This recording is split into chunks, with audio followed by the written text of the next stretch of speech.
Hello, hello, hello. Good morning and welcome. You are on the mountain with Rick and Ben, and it is time for Dragon Memories. But first, coffee. How you doing tonight, Ben? Doing all right. Good, good. Glad to hear it. What have ya been working on this week? Not too much. Just working on, well, work for the most part. My phone did an update, so I've had to fix a lot of things for there. That's always fun. Mm. Currently, got Cookie Clicker up. Thank you for the reminder. I had minimized it because I had to open other stuff earlier. Mm. I just unlocked the achievements Elder and Dude Sweet for having 7 different kinds of grandmas and for harvesting my 7th sugar lump. Uh, I'm a little beyond that. I'm sure you're way the fuck beyond that. I got reset like 3 days ago. Uh, I'm not beyond that by much. I mean, in the grand scheme of Cookie Clicker, I'm at Legacy Plus. I'm currently have +2 Legacy if I wanted to reset. Have you reset yet? No, Oh. Okay, I there's no guess. point. There's no point to resetting with only 2 Legacy points. You need a lot more than that. Yeah.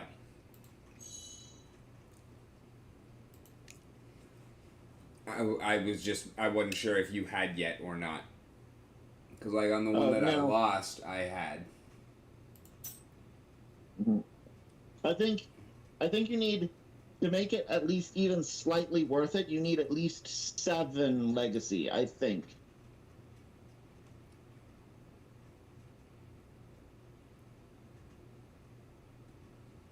At least, the last time I came onto Cookie Clicker, they have changed a couple of things. Mostly, um, Have a you lot of fucked it with the just mini games at looks. all? What's up? Have you fucked with the mini games at all? You mean like the garden? The garden, the stock market. I haven't gotten to the stock market yet. I did get into the garden. That's where I've been putting my. It's where I've mostly been putting the sugar lumps to upgrade.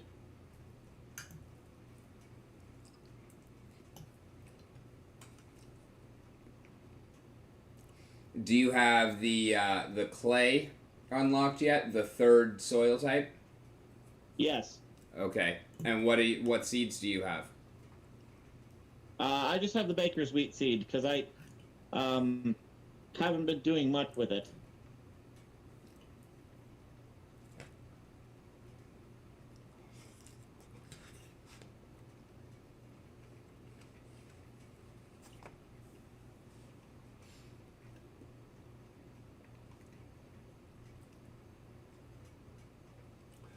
Before I reset, or before I lost everything, I had actually gotten up to the fourth or fifth one.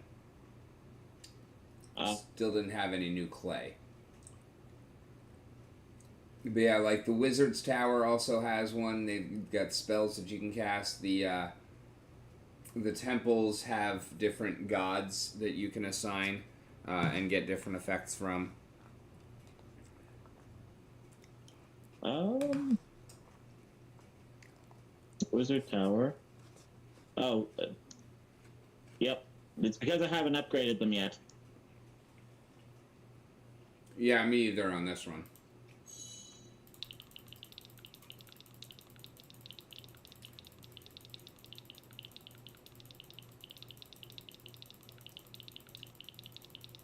All right, Alright, guys. so there's nothing. There's nothing in the mines. Pantheon.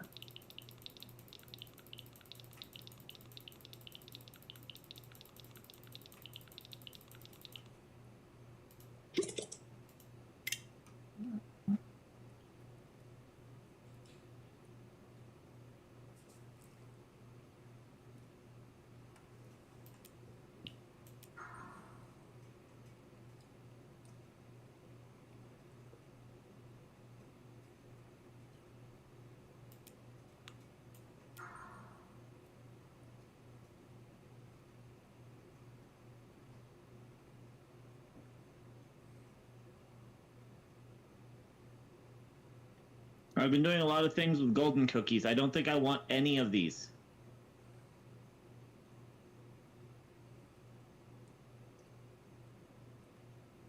I mean, the first one is still always good to put on.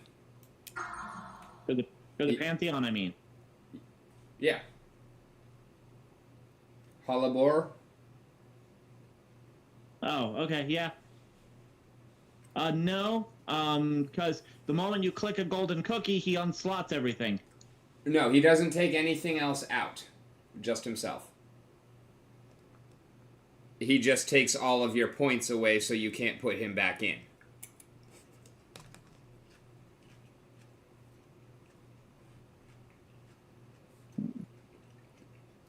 I use Jace, Spirit of Creation, is in my first slot. Okay. Have no heavenly chips, so there's no downside to it. Then I've Makes got sense. Jeremy, Spirit of Industry, in the second slot.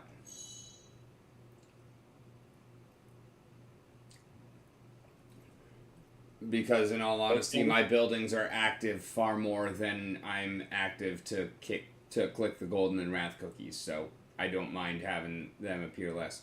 And then the third one, I put Hollabore, and yeah, so what whenever you click a cookie, you lose him. Oh well. You can always just put him back in after, but whenever you have him in, you're still gaining something, and if you lose him, then oh well. It's not like it actually hurts you. Yeah, but right now I'm getting a wraith cookie every 3 minutes.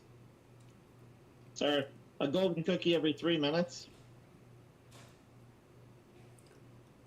And once you get to the third golden cookie upgrade, you can start overlapping golden cookie bots, which gets ridiculous. Yep. It happened on more than a few times. Like I'd get a 777 while I still had a 360% from whatever building. Yeah. The clicking frenzy. You get the bonus to production, and then you get clicking frenzy, and then you could just kind of super spike everything. I do agree with Spirit of Creation though, so I slotted him in. The others I'm not, because I click on them too. I click on the cookies too much. I mean, you don't have any heavenly chips, so the other one has no downside either.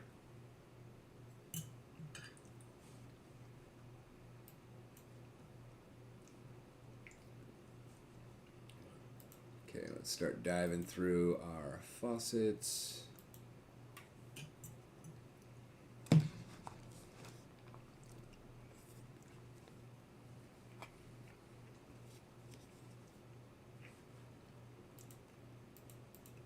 All right, well, that was cool. What'd you did? Force summoned a golden cookie. Cool.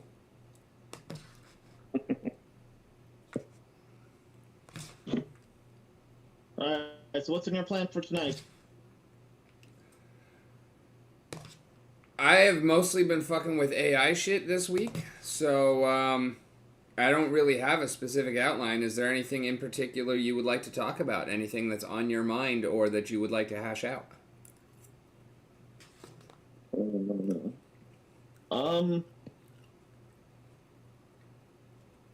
There's that card game version thing I was doing last time we were on.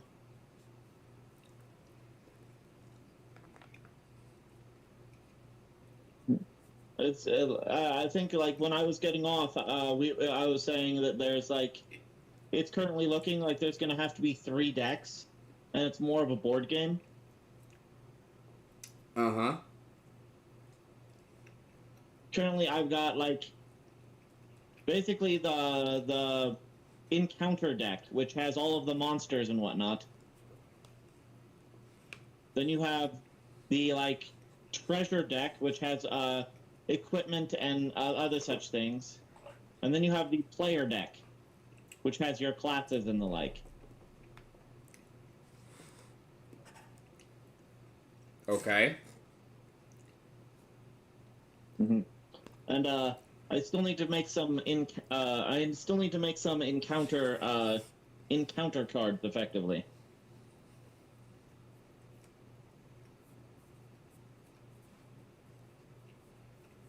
Like right now, I have 1, 2, 3, 4, 5, 6, 7, 8, 9. I have 10. I have 10 monster encounters, ranging from shitty zombie to zombie dragon. Are they all zombies, or did they just happen to be bookended by zombies? They're bookended by zombies. The zombie dragon is probably the strongest on this, and the revenant is the weakest. Okay, so not the shitty zombie? Revenant is the shitty zombie. Okay.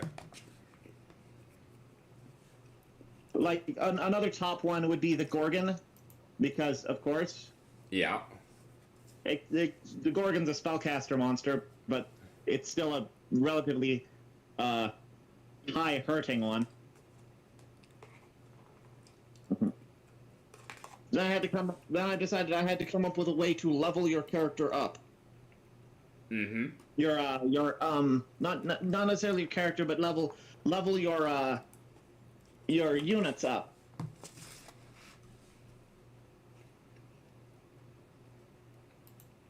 Because like you're gonna have more than one while playing this, and I came up with just there are items in the treasure deck that boost your stats.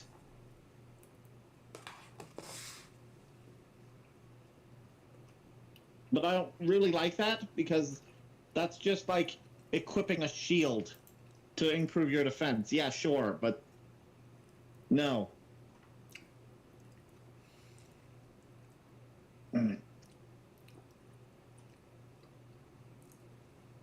So I'm thinking maybe like having a quest deck that has like challenges to challenges to level up these units. Like you complete the challenge, you gain so much to improve the class. Just to be honest, man, I can't visualize the gameplay. Yeah, I know. Like, I don't hate the idea, but it's hard enough making this work on the computer side of things.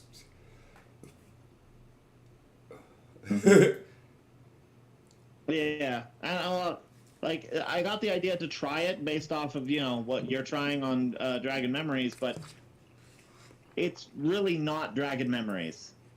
It's just you inspired me to try it.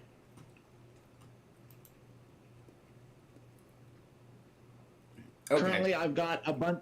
I've currently got like a bunch of shitty classes, like starter trainee classes.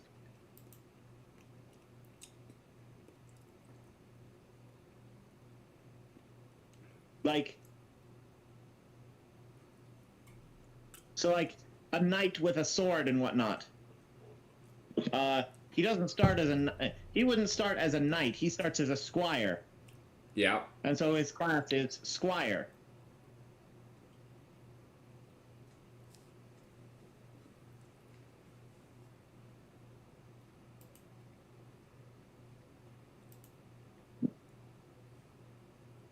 But yeah, it's this is probably not a game I'm actually going to manage to complete, but it was a fun thought. Interesting to try and make work, and I can kind of see ways to help it work. Yeah, I mean, I like the idea. I like where you're coming from.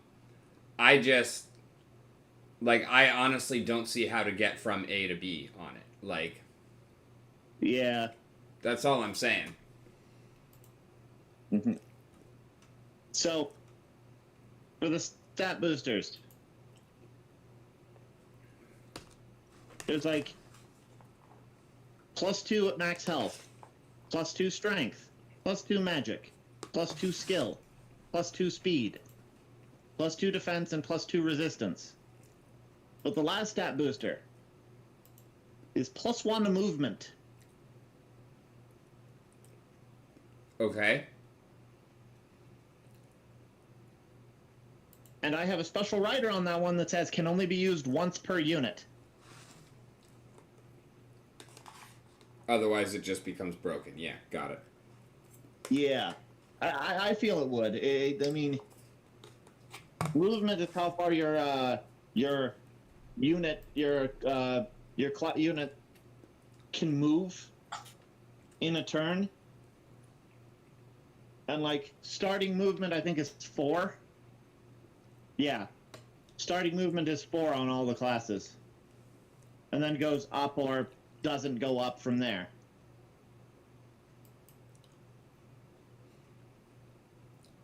Yeah, I don't really understand or know how we're gonna deal with movement and whatnot. Because if it's more FPS slash MMO style, then it's really a lot less of an issue. Yeah. But it is kind of the most important thing in D&D. So I don't want to just completely blow it off. I don't know about movement being the most important thing in D. Well, I guess it kind of is. I would say it's second to extra. I'd say it's second most important to extra actions. True. Fair. Because a lot of movement is very much based off of in D&D ways to cheat your movement so you don't technically move, so you can get your full attack action. Yeah, and then, when push comes to shove, if you can get extra actions, you can do extra move. Or you build your character to not care about having a full attack action, and instead get all of your damage on a single hit. Yep. Or 2 for sneak attackers.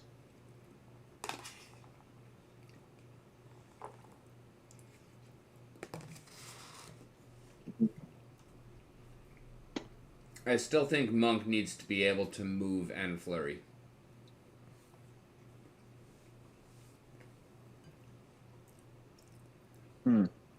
Your class is based on mobility. It's the only thing you got. You're not even allowed to use a frickin' weapon. Come on now.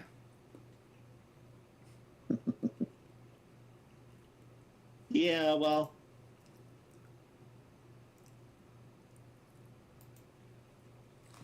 Yeah, I can kind of agree. However, I think it might be a bit problematic.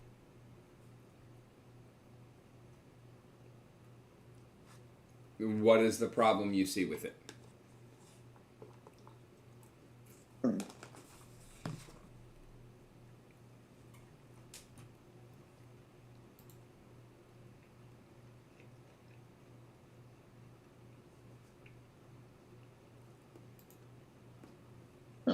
I guess maybe not. My main thought was that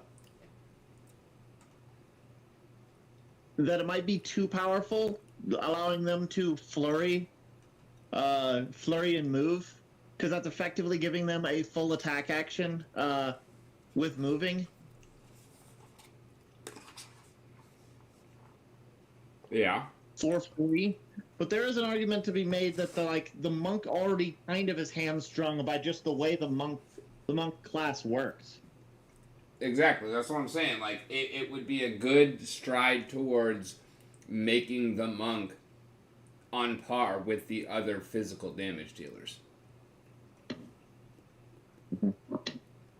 Because they're just not. I mean, they've got a really cool kit, but they're just nowhere near as effective as a fighter, a barbarian, or a rogue at anything that they want to do.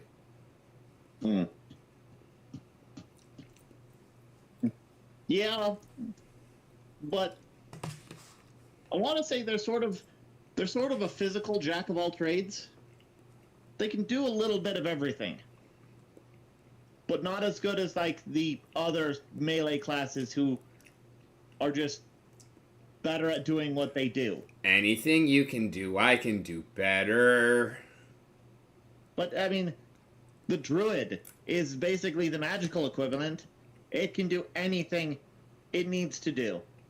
Maybe not as good as like a dedicated caster for that, but it can do it.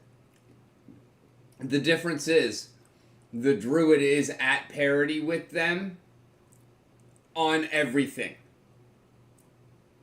Whereas the monk is kind of behind them on everything. That sounds like a problem for the druid. I have seen people who I've seen arguments on online of people who are saying that the druid should be nerfed. Mm-hmm.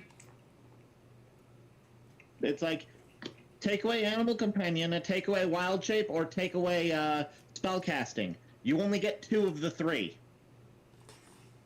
And they think that will fix the druid. I don't think it fixes the druid because I would drop the animal companion every single time. Yeah. And that still lets them do everything.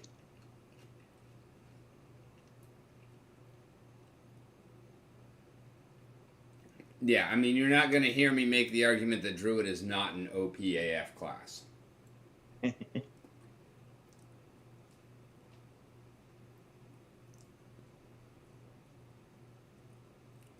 And also, probably the most versatile class in the game. And it's crazy, because it doesn't matter what fucking game you're playing. It's true in D&D. It's true in Diablo. It's true in fucking World of Warcraft.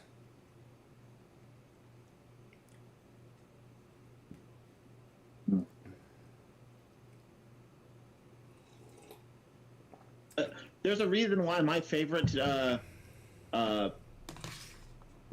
build for druid is one that's terrible.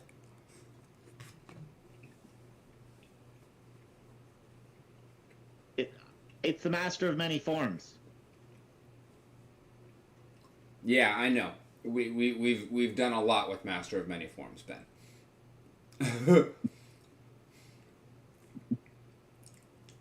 But like when you roll down to it, you're only Master of Many Forms builds are only a unique snowflake for about 3 levels. Yeah. And then the wizard gets shape change, which is basically what Master of Many Forms can do.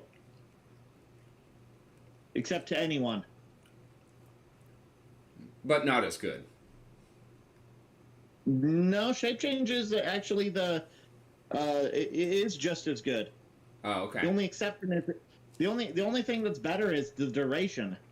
Master of Many Forms Wild Shape lasts longer, but when you're in combat, that is particularly actually what I was thinking of was the duration. Like I know other parameters they're pretty much tit for tat, but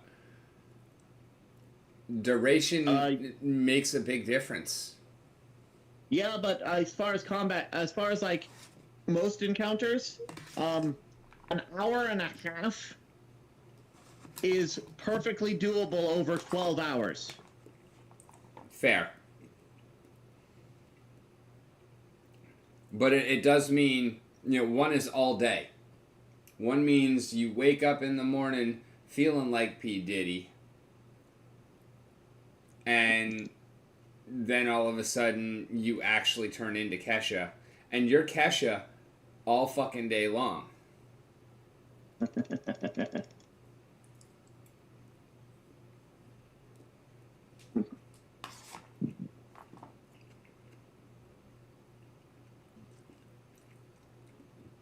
Whereas with a wizard, you gotta wake up and you gotta study. You gotta hit the books to learn how to feel like P. Diddy.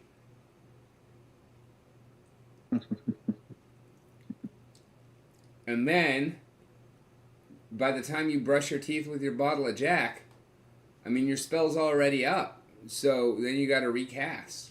How many slots you got, bro?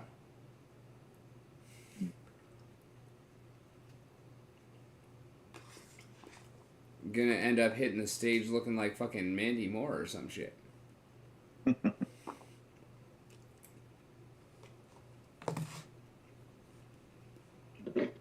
Mm-hmm.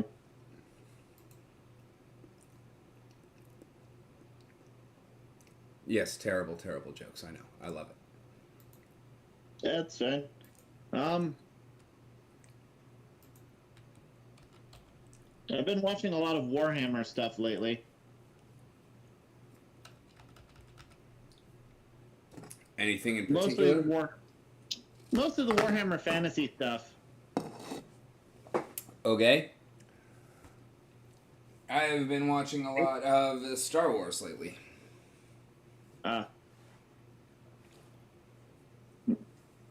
Like we did Warhammer... 7, 8, 9, 1, 2, 3, solo 4. Mm.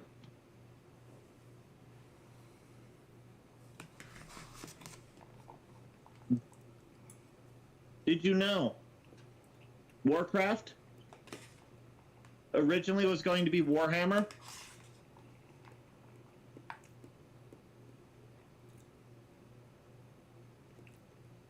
No, and elaborate, because I could take that headline a few different ways.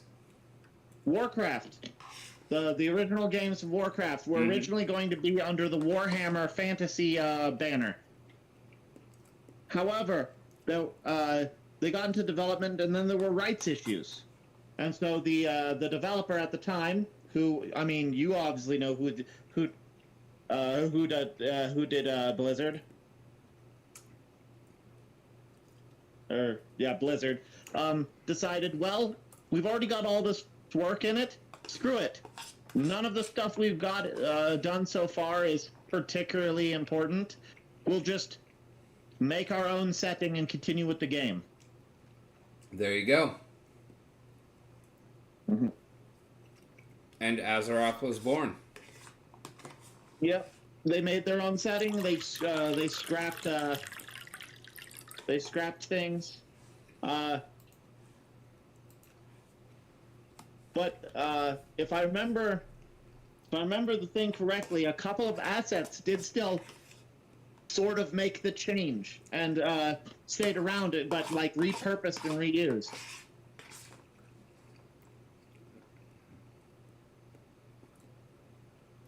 I would imagine most of the orcs and whatnot, because that's like fairly standard stuff. Yeah. The feel of the orcs was pretty spot on. Well, kind of spot on. They didn't really change too awful much with the orcs.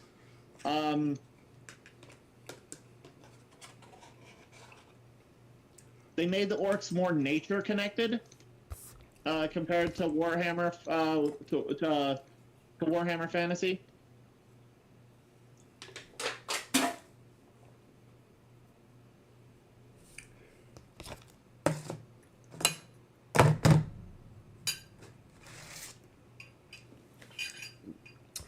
So what does the actual Orc-Man alliance look like?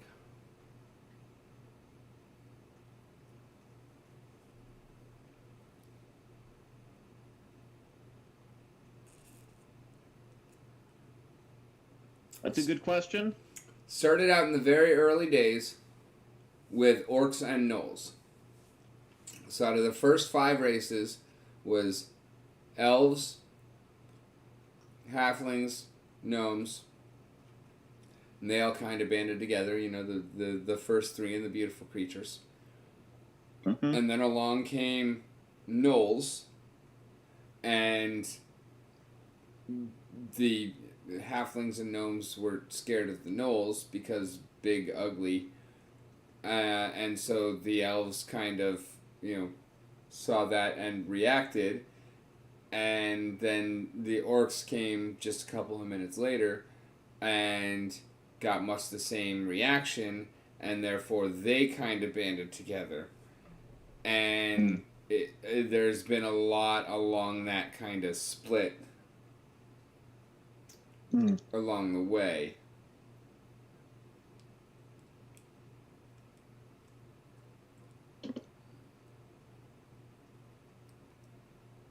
It really ends up being sort of like the long-lived races and who they like versus the shorter-lived races that are kind of rejected by the longer-lived races, is what it's sounding like.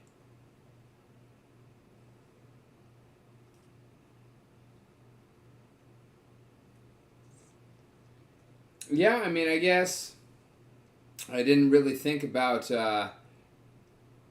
longevity, but that is a pretty solid point. Like, the older lived races. It's in regular D&D. The dwarves are like the dwarves versus the goblins and orcs are a good example of this. Like, the dwarves have a racial bonus against goblins in D&D. Yeah. But the goblins don't have any bonuses against dwarves because the goblins don't live long enough to remember any of that shit. It's the dwarves who keep those grudges alive. Yeah.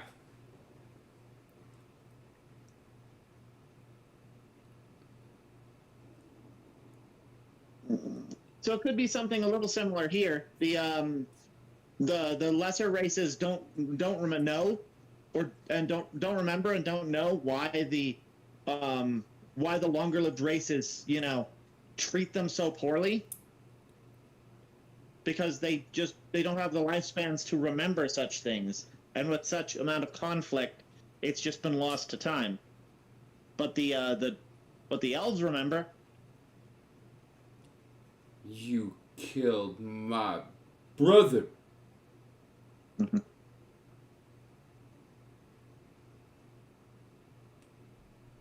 Your great grandpa killed my brother.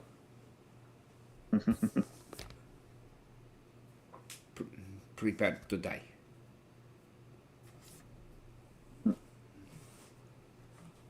So if that's the case, what starts them hating each other? Because I don't know how much I like it being about these new species are ugly. Let's shun them, because then they're kind of walking into Lorwyn racist elves territory.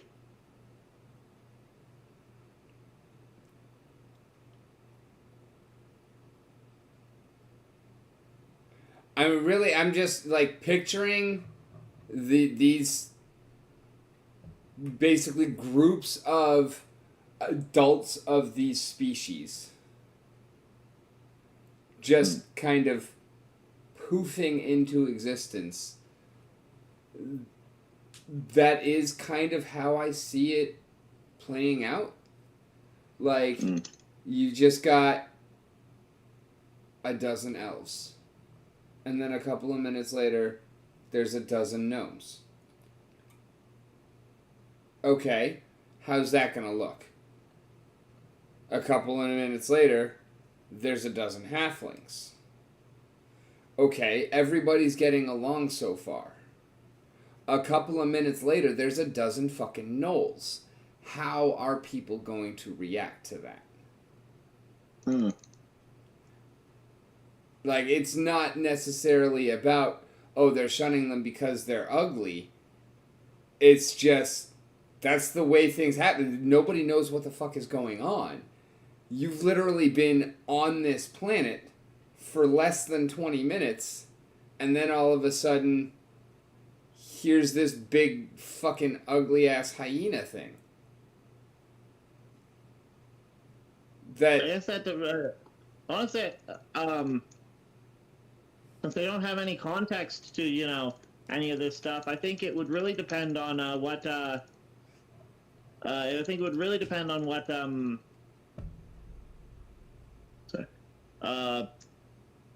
first actions these races do. Like, if the first action is violence, then of course the elves are going to hate the gnolls. But I can't guarantee that because Galil gnolls might be very, very different. You're already changing things from the D&D from how they are in D&D.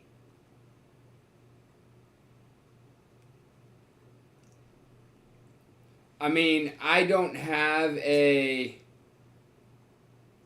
huge depth of familiarity with gnolls, but I'm not really thinking about any particular changes. Offhand, at least. Gnolls were born of demons. They aren't natural creatures. They're not a natural species. They're basically regular hyenas that through a demon's presence have warped into warped into hyena people. Well, I mean, and we can also use another race there, like the elves, halflings, gnomes, and orcs. Those four are actually important. I don't want it to be orcs being fourth. Orcs are going to be fifth, and there's got to be something else in fourth that is going to kind of set that in motion. What would you suggest?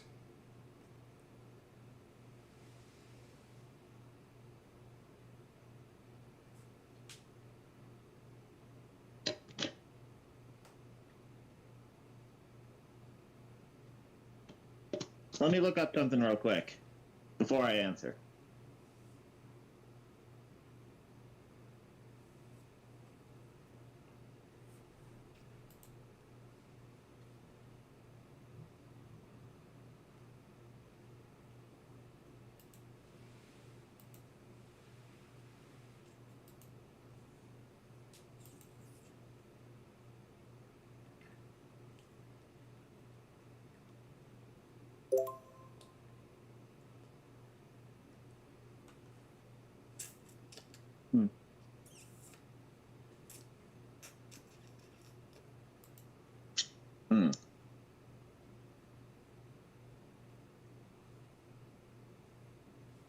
So,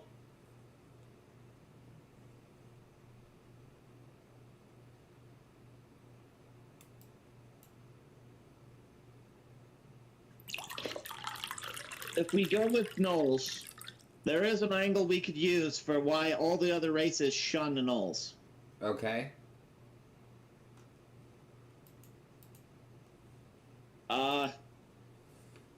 And that is the fact that even though it's completely bullshit, many cultures believe that hyenas rob graves.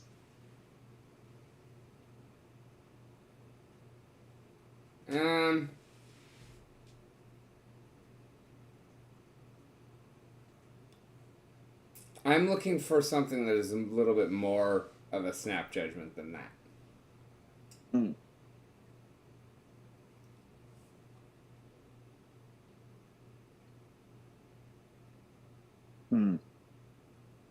Like, I thought gnolls were actually pretty good because, they'd come out, they'd be hungry. And, I imagine a gnoll seeing a halfling when it first pops into existence, that looks like a tasty snack. Yeah. So that's kind of how I'm seeing it play out. That could work. That could work too. I mean, the hyenas will do that, especially in big groups. It's just we need to know what are our gnolls going to actually be like? Are they going to be like the standard D&D gnolls? Because if they are, they're relatively hard to work with, and also slightly demonic, which we might want to get away from if they're going to be a regular normal race. Yeah, we can it's the demonic part that they can still act fairly similarly. I mean, like I said, I don't really know them all that well, and so it's kind of a blank slate. Like, we can adjust them to whatever we need. It's a comedy video, but RuneSmith did one on them called Basically Knowles. That's another series I need to rewatch. Thank you. But yeah, he did one on Knowles. He also did one on, like, he's done a couple on, like, how would a typical vampire raid of an inn go? How would an illithid food run look like?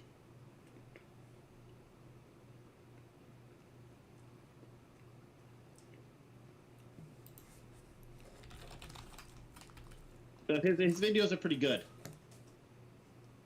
But I think you knew that already. Yes. Okay, so,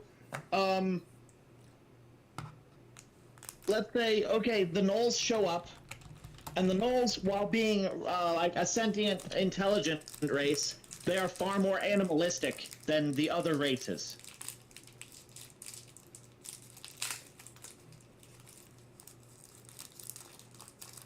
So they're closer to their animal, you know, the animal they're based off of.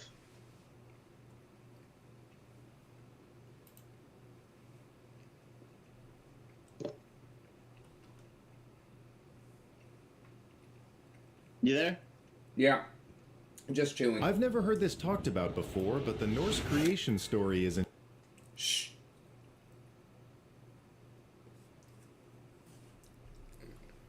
You put it on? I went and subscribed to the channel real quick so I don't forget to later. Oh, okay. No, I'm streaming to YouTube. I cannot play YouTube.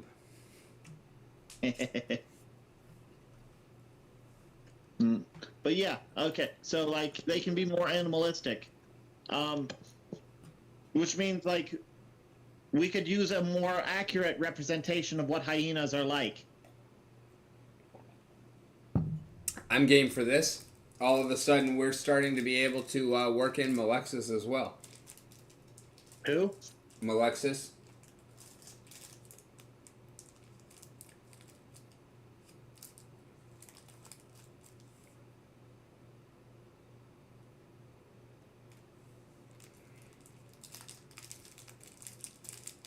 You don't remember Malexis? No. No, I do not. Was played very briefly in a campaign with your non-speaking orc. Okay. My Durger from that campaign. Oh, the one you let me the one you asked me to play one night so that things weren't missed. Yeah. Okay, yeah. So here's the thing about hyenas. I mean, you might have already known they're matriarchal. Okay.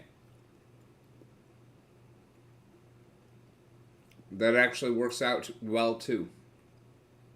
Mm-hmm. And like, while there are males who do have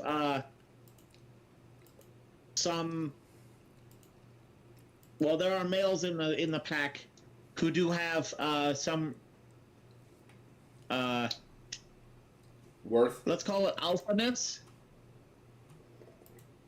The lowest ranking female outranks the highest ranking male. Yeah.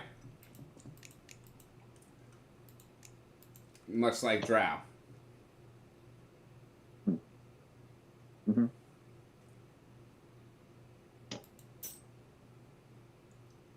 Hyenas, while they are also scavengers, are actually pretty good at hunting. Yep. And very often have their kills stolen by bigger predators they don't actually want to fight. Like lions. Single lion, if it's just a solo lion, hyenas would rip it to pieces. Lions don't tend to show up to hyena kills alone, though, so... We could have hit the club, rolling 30 deep.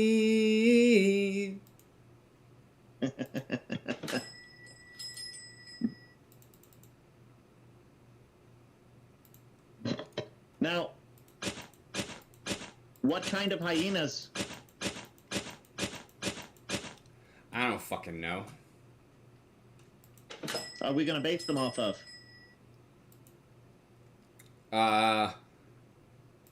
Lion King hyenas.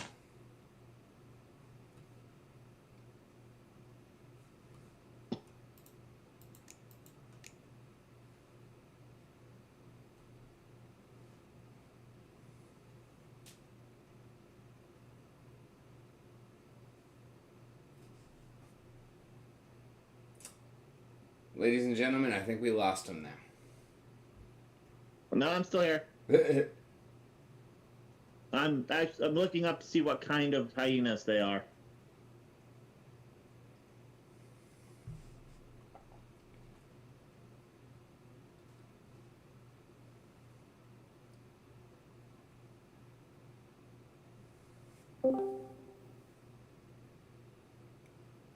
Okay, Hello. spotted hyena. Hello?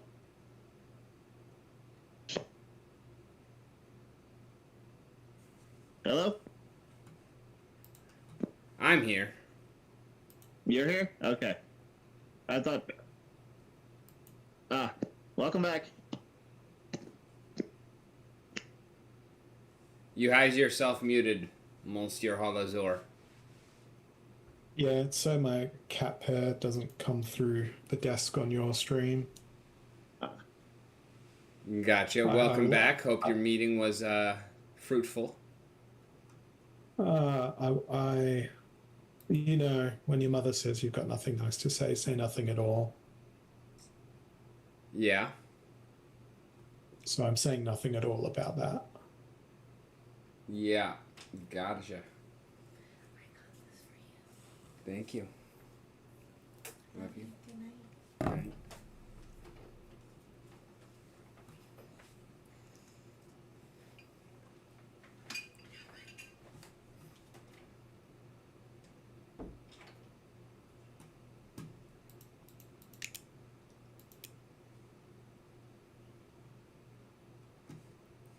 I am feeling your pain of having a potato. But the potato is my work-issued laptop. Ah.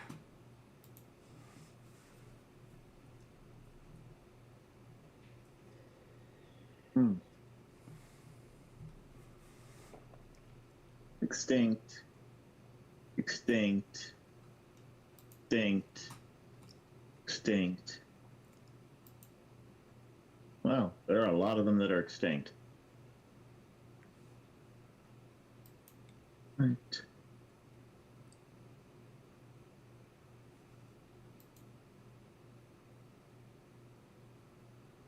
Brown.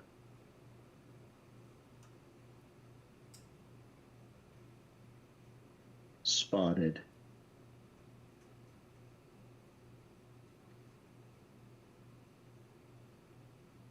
Okay. So, you there, Rick? Yeah. So there are 4 different kinds of hyena.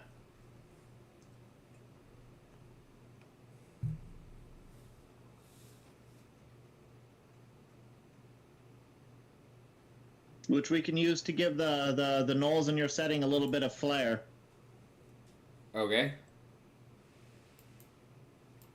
There's the spotted, the striped, the brown, and the weird one that does not look like a hyena and looks more like a coyote fox thing. It's really weird looking. You're weird, really weird looking. I don't actually mean that. But it was funny, huh? Where's the... Where is the aardwolf? There it is. I guess looking at it standing up, it does look like a hyena. But, I mean, compared to the others, it's a very weird-looking hyena. I think it's the head.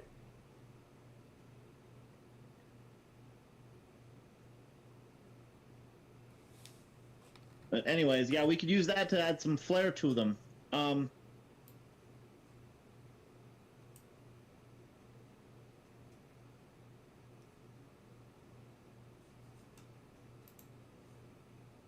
Because I do like the gnolls being the fourth race to show up.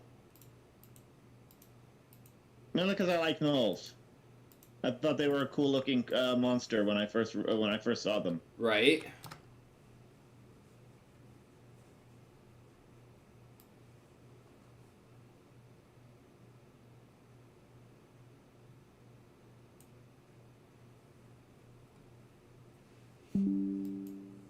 But you want to see the weird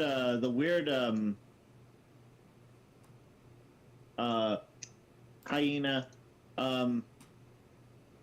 Sure. They're called aardwolf, like AARD wolf. Yeah, I've heard of it before.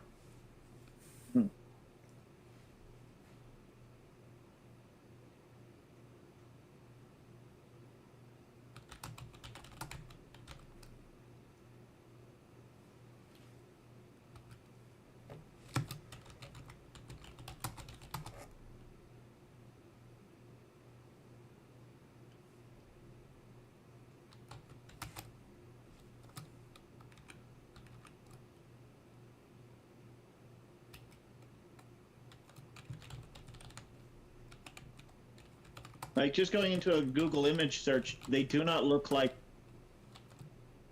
they kind of look like hyenas, but they very much don't look like hyenas in other ways.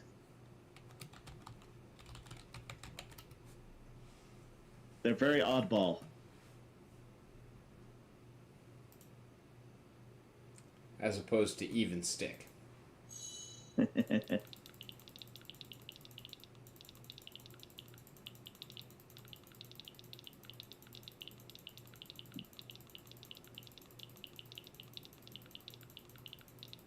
Oh, interesting. They're also kind of tiny.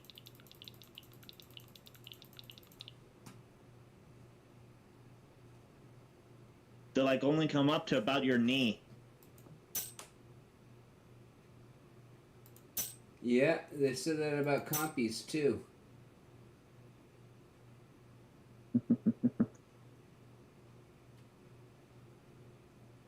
I'm not fooled.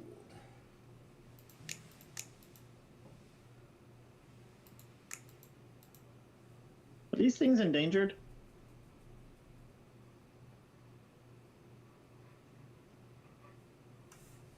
No, they're not. Hooray. Neither are spotted hyenas.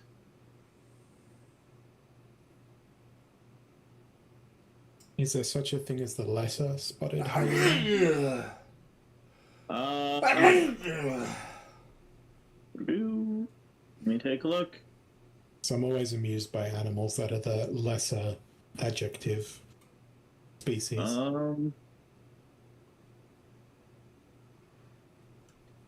I don't see one in the genus list.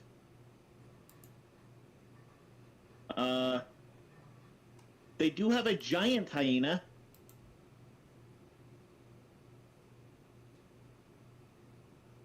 Giant striped hyena, looks like. Oh no, that's an artist's rendition. It died out long before people ever could have seen it. Made a picture. Can we make it, instead of a spotted hyena, a cubed hyena? Just to fit in with the law? Cubed hyena? So instead of round spots, it's just got squares? Just anything that's meant to be a circle? is a square. No, that's not how it works. You don't want me to like turn the law of your world upside down? There are no curved lines, only straight lines. No, I'm pretty sure there's definitely still circles. Tracking, running. Interesting. So, interesting. Hyenas. There are 3 different families of hyenas that I can see on this. Only one family is still alive in its entirety, and one of the families has a single member left. The aardwolf is the only member of its family still left. In its own little family tree. And then all the rest of the hyenas are in the bone-cracking hyena family.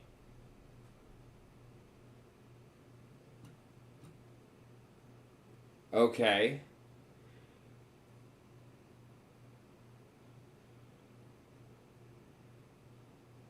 I just find that interesting. I don't know if we can use it at all, but I find it interesting.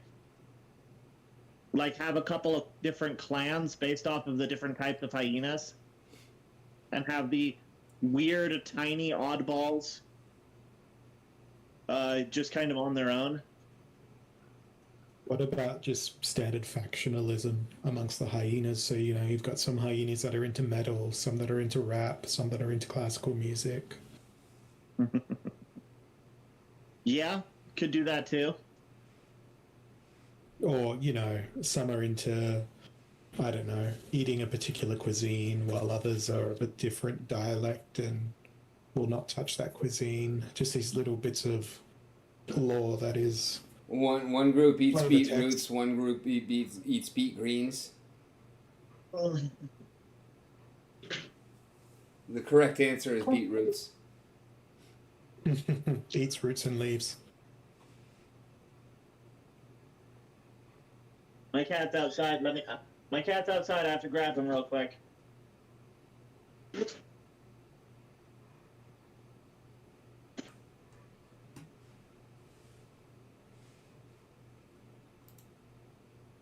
have a dragon focus. I'm actually going to play a match by hand. My God. Um.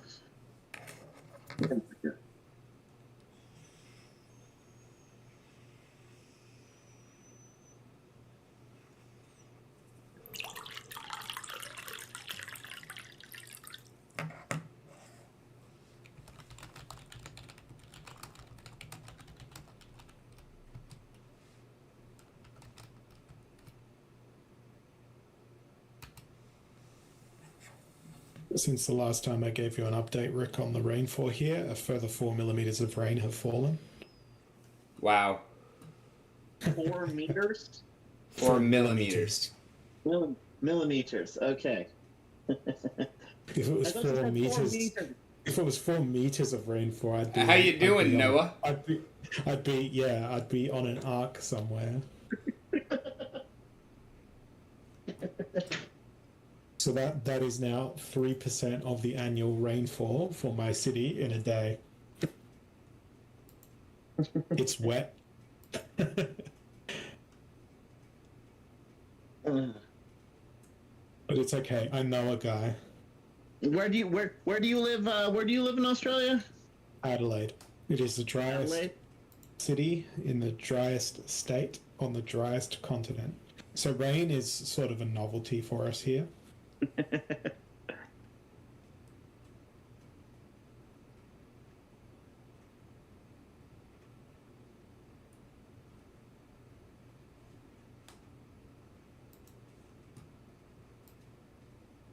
There it is.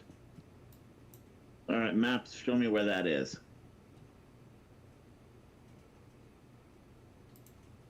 Oh, okay.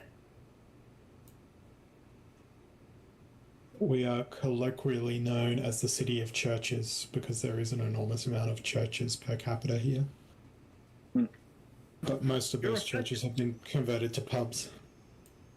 You're effectively the biggest city, uh, on the left, on the east, on the western, yeah, on the western side of Australia before you get to Perth. Yeah, we're the capital city of South Australia, so capital city of the state.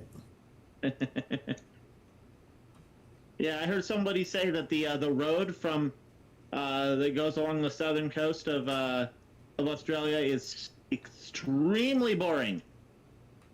Almost every rural road in Australia is extremely boring. There is one famous stretch of road that is 216 kilometers and it is entirely straight. It does not have any deviation. You could put a protractor on it at a right angle and drive 200 meters down the road, dragging that protractor to the road, and there would be no deviation. It is straight. Well, something like, I think, 160 miles if I'm to convert it to miles. Is that the one that goes north into the Northern Territory? Yep.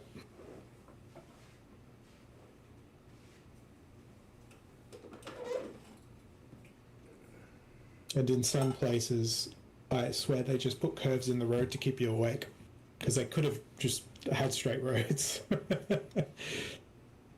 I think I heard someone say something similar about the highway that traverses Canada from east to west.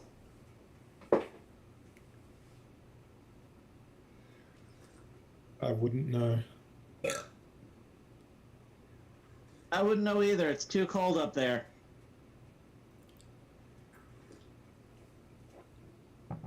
Rick would relish in today's weather here. We've had a high temperature of 11.6 degrees Celsius. Luxury. Meanwhile, the locals will be wearing 18 different layers.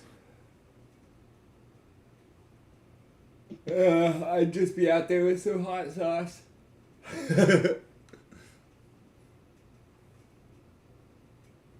Couple million Scovilles, that's all the heat that I need. Ah. Well, that's a little chilly, but that's not that bad. I mean, says the guy in Colorado. Yeah. We'll probably get just as hot as you guys do in the summertime.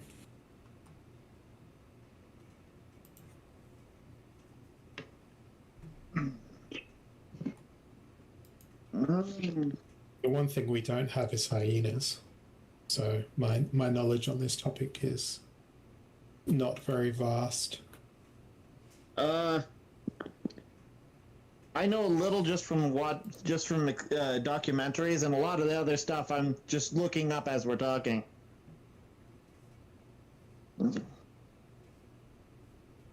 So are these hyena people comedians, or are they just... No, laughable? they're eat your face off. Oh, okay, so they're savages. Yeah, probably.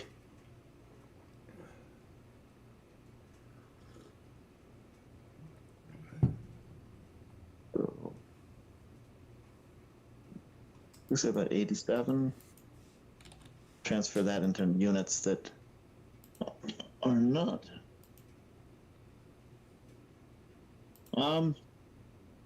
So according to the city's information, the average summer temperature for Cortez is 87 degrees Fahrenheit, which is 30.5. I think we got you beat for summertime. Probably. But 2-hour drive away, and you're in the deserts of Arizona. So, though I guess 2-hour drive for you away, and you're in the desert of Australia. So, Yes. so I think that your temperatures get a little warmer than ours as a whole. Just at the very opposite time of year. Yep. Yeah. I'm actually surprised by that temperature. 87 average. I'm not. Is it the average or the mean?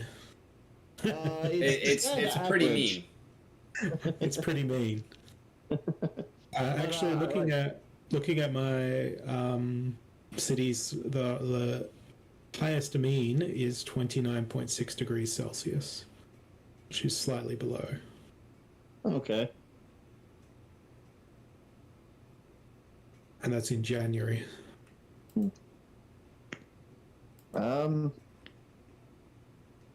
If you want to know our lowest mean I temperature, just lost Rick? to Gank. Mine was in August. My temperature was from August. 7.6 degrees is our lowest mean temperature, and that happens in July. How's that for you, Rick? T-shirt weather? Yep. 7.6 degrees. Celsius. Yeah. Yeah. I have Google up to transfer it into something I recognize. Degree science, as I like to call them. Okay. That would make the imperial system degrees religion. Yes. I think we should just measure everything in Kelvin.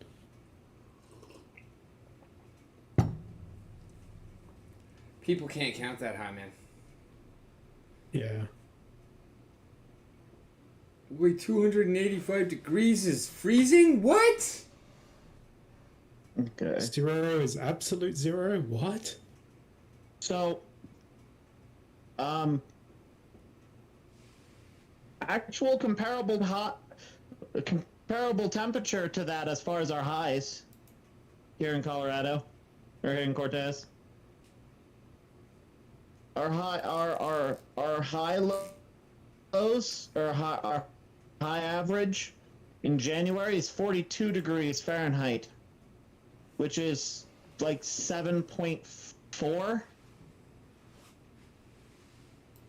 Degree science. But at night, But that is night. our night low. Oh, that's your night low?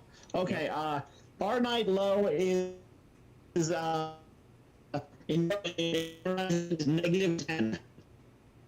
Wonderful. Yeah, we don't get snow. -10 and You are breaking up like it's hard to do. me? Yeah. It's Okay. compound snow.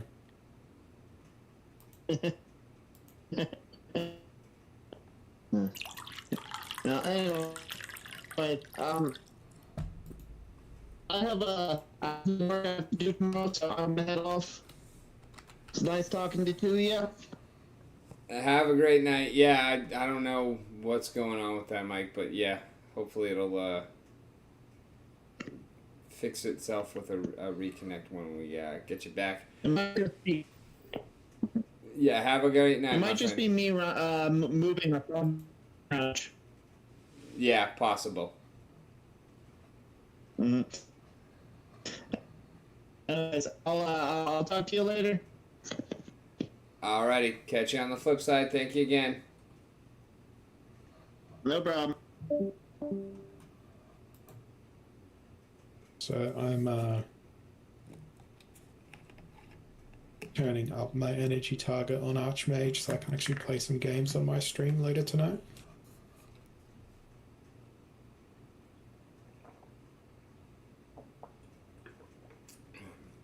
I've actually been slowly turning mine down on Xbox. Starting to use more of my energy because it's no longer Match. the first day of the season. I just lost two in a row to Infinite Worlds and then Gank. Well, the loss to Gank is a given because even I would lose to Gank.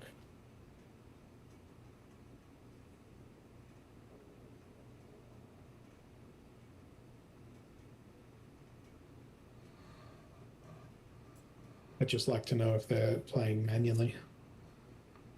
I don't know, but his Lobstradamus is a motherfucking beast. Yeah. He's one of the OGs.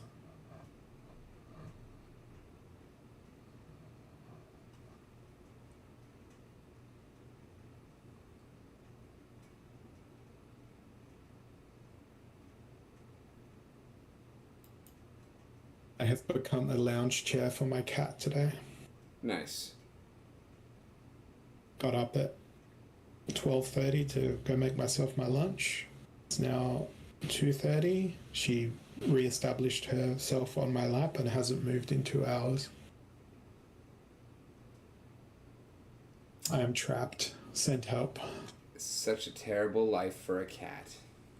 Yeah. She's even grooming herself right now while on my lap. She's just in ultimate comfort mode. I pay my mortgage so my cat can do this. Right?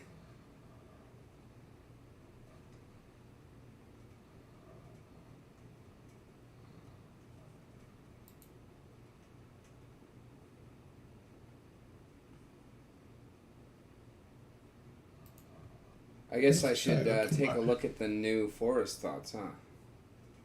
Yeah, I dropped them all over. I scheduled them all to drop overnight while I was sleeping. So there's now, I believe, 23 of them. I still have no wax, so I cannot buy any.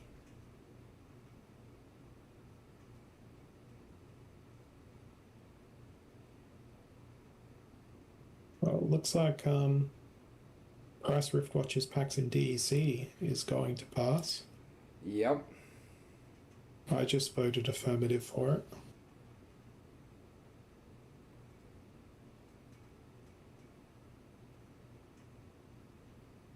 Looking at who voted no.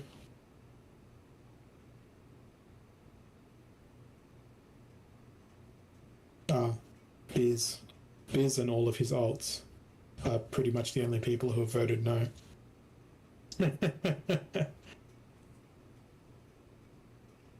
I wonder why. Look, I've got a full Rift Watches set and I don't care.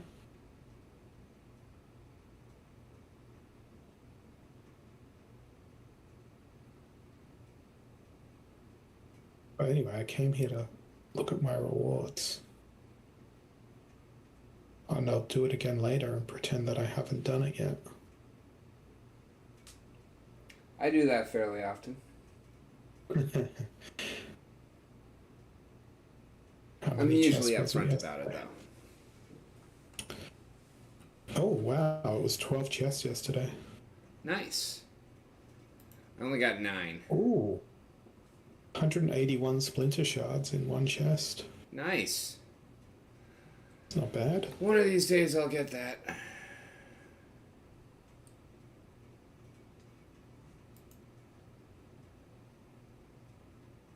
Got all your brawl teams in? I'll do that tonight.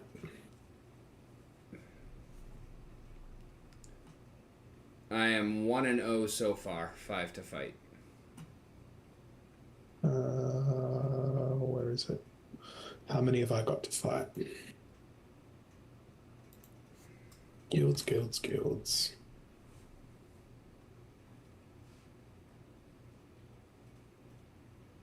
Oh.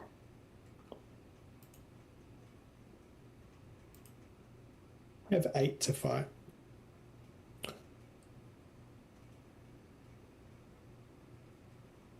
So that'll be at least, I don't know, 45 minutes of my stream. 15 minutes of looking at memes. Another 15 minutes losing ranked matches. That leaves me with 45 minutes to try and find content.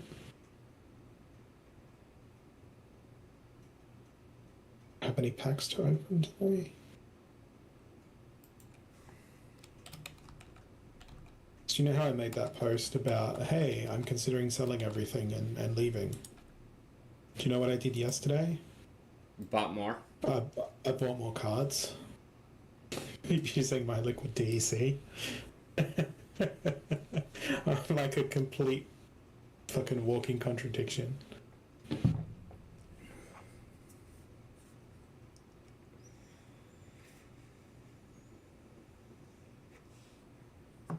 But to be fair, I bought them with the express purpose of using them on my land.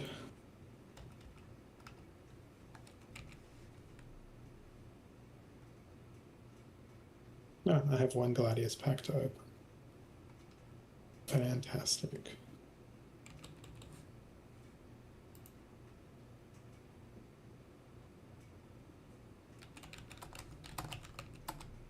You know, it seems like more and more SPS is getting staked every day now.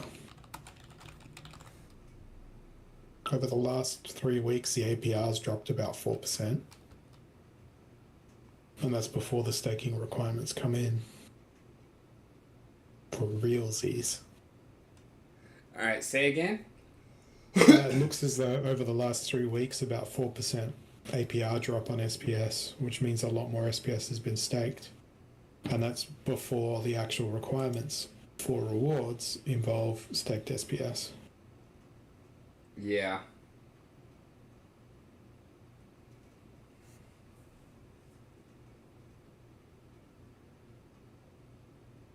What did you think of the New Forest thoughts? I like them. I want to buy them all. There's plenty there. I was thinking of doing a free drop by having maybe 47 free drops. And the free drops basically being, go get the rest of the set. With there being more of the free drop than there is of the actual individual set, that would hopefully drive competition and secondary market activity.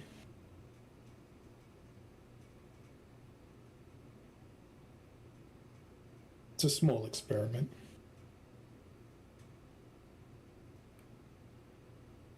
But I wish I didn't have my Splinterlands TV stream tonight so that I could work on that second set. You guys have gotten me addicted.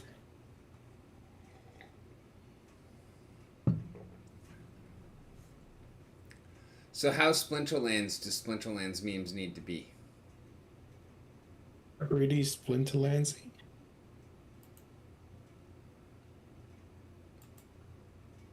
I don't know.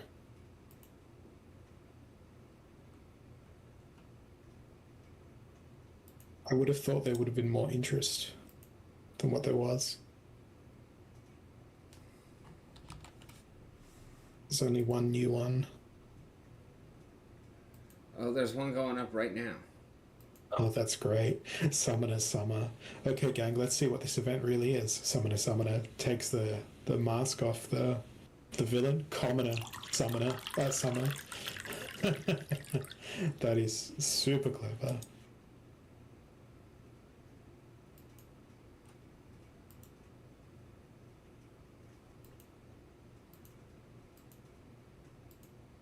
I really should rename the community instead of it being description a home for Splinterlands shitposting. Yeah. That feels like effort though.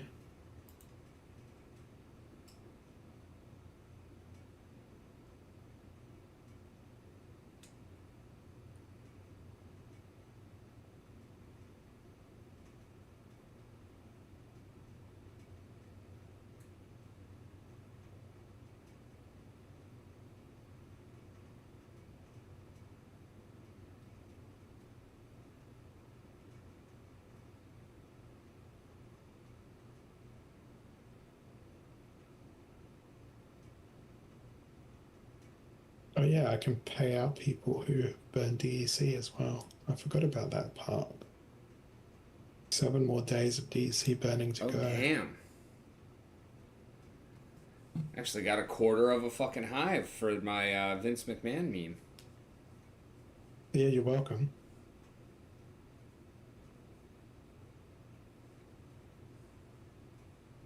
You're actually not the number one vote on that.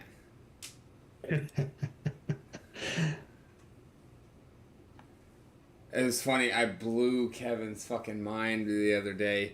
It was probably like last Thursday or something, actually. Because, like, he was, like, talking about, like, yeah, I love when Holozor hits your post and all of a sudden it's, like, 15 cents. And I was like, yeah, and that's when he doesn't care. He's like, wait, what? I was like, yeah, that's when he doesn't care. Like, that's his just standard, here you go tip. He's like, what do you mean? Like, he can do more? I was like, yeah, if Holozor actually goes up to 100%, he can do a lot more. And he was like, well, how much is that worth? And I was like, I don't know. I haven't gotten one. I think my vote at full strength, when I've got full voting power, so I'm at 89% right now. I think it's like 18, 19 cents.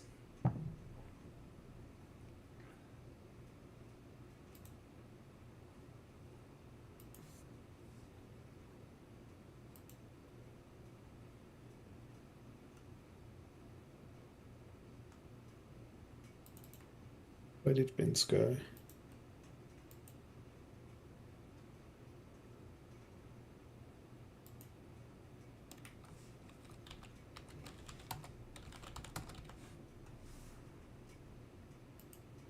You're blind right now.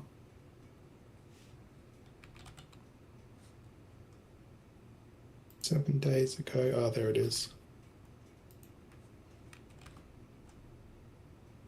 I was the second biggest.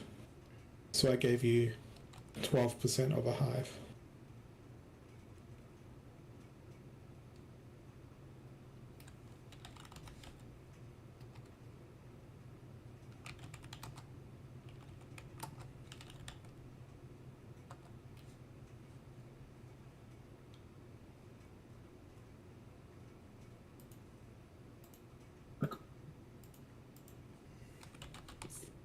It's going to be interesting next week because Jagged's actually coming down to Adelaide from Victoria. Yeah, y'all arranged that on my stream the other night. To meet another Twitch degenerate like myself.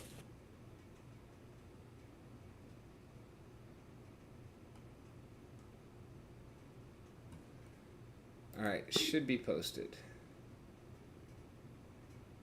I'll check it later. After I'm done stretching. Okay, I'm done stretching. It's now later.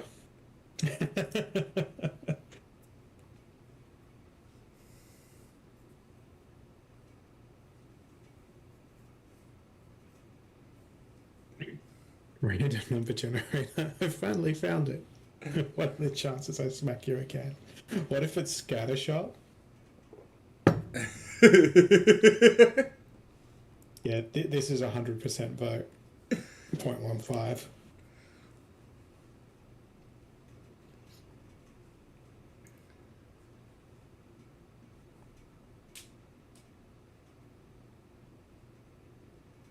I'm actually excited. Let me take a look. I gotta go back through my Leo Finance fucking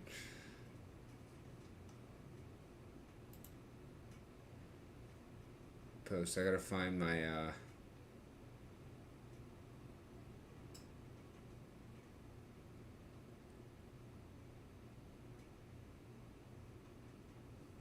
20 days ago.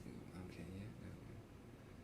Well, the thing that always makes me puzzled is my upcoming hive rewards for my recent posts is 98 hive power and 31 HBD.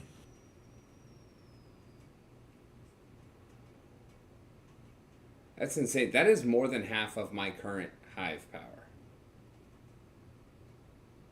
One of those posts is approximately 1,500 words. Another is 700. Another is 800.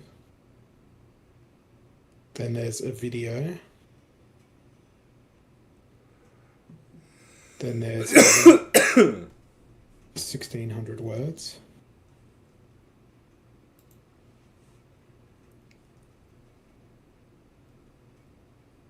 Yeah, so I've basically written a short novel. I basically write a short novel a week on Hive. And I've done that for 6 years. Nearly 7.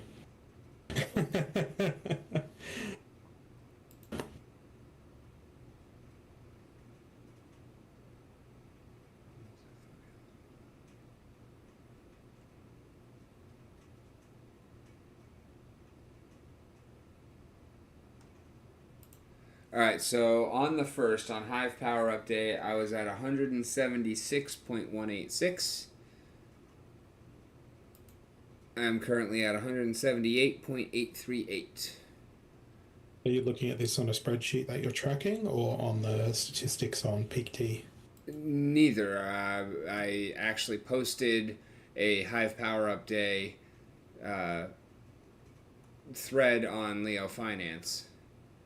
I'm looking at that, and then I'm looking at my current on BSwap. Because if you go to the drop down on Peak there is, where your username is, that is, there is a dashboard. Then on the left-hand side, Analytics Hive account.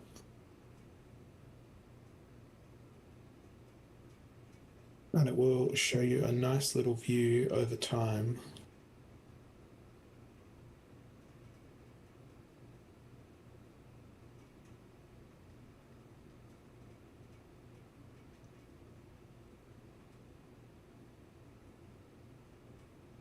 Yep. Holozor streams. Holozor streams. Holozor streams.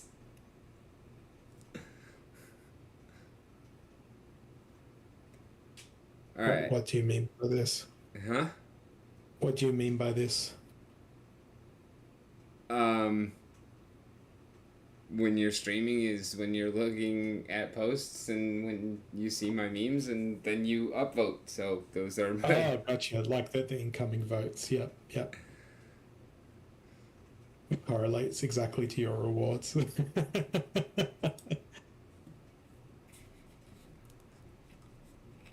And now, what is curation rewards?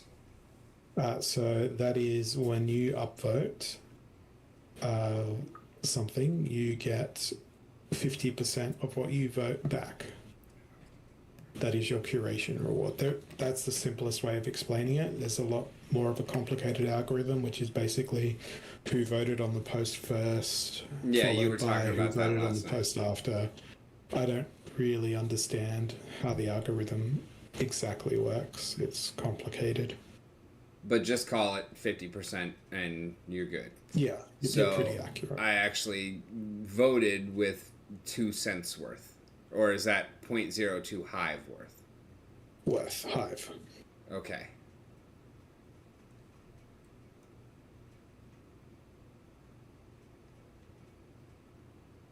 I'm disappointed that what 6 songs do you want played at your funeral didn't get more engagement on Hive. Because I put so much effort into that post. I feel a little tiny whinge of sarcasm on that. No, I did put a lot of effort into that post.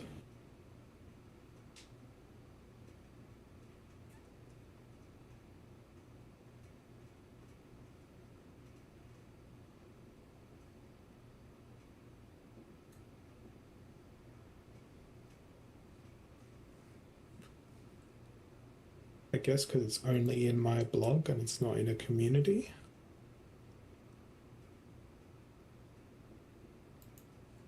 But then it's not exactly like there's a community discussing death on Hive. Maybe there's a music community that I don't know. And I can cross-post it there. You are 20% of my incoming votes.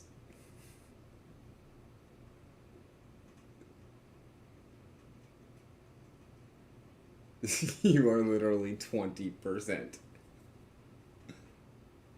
Rules. Create posts that drive engagement around music and enrich the community. Stories around music. Original music creation. Yeah, I think my post falls into that category. I'm gonna cross-post it in the music community. You are 34% of my outgoing votes.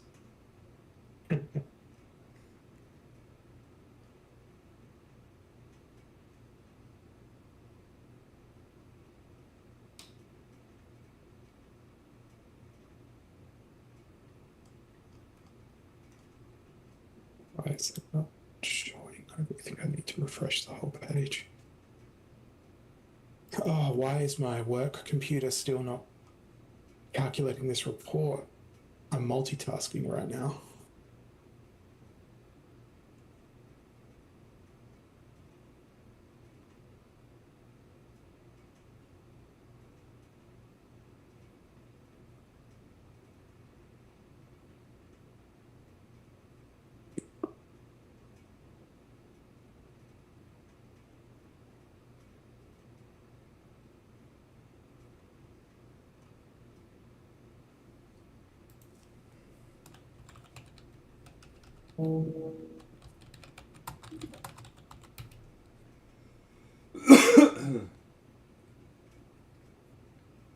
They made the SPL TV keyword lurkers come on, so I did. I can't even be bothered opening the stream to type it. Oh, I don't. I have the Splinterlands TV chat up along with my own chat through. In your OBS, yeah. Yeah. So like it's always on. I always have that chat open nowadays. Like I never close my OBS either. I think this is why your computer is such a potato.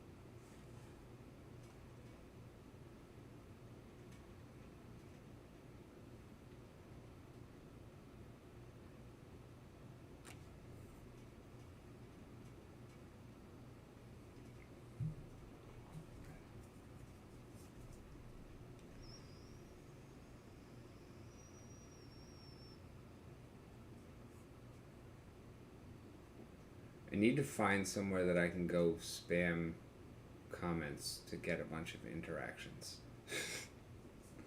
What I did was very time consuming, but I just went to explore new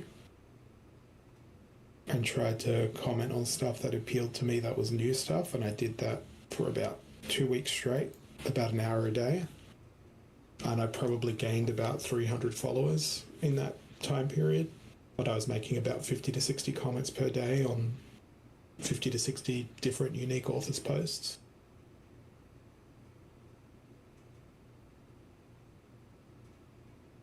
And then as time has gone on, I have unfollowed people who may have had a exceptional post in new, but that's relative to everything else that was in new at the time. And then I look at it, what their regular content is, and I'm like, no, that was just a banger that you had, and you're not consistently brilliant. You're just inconsistent. Gotcha. But like one of my favorite accounts that I found was a woman. Account name is Strega, Streja. Azure, and she does incredible illustrations and arts and ramblings, and importantly engages with all of her commenters in an extraordinarily deep way. So if you want somebody to follow that pumps out consistently good content, I highly recommend.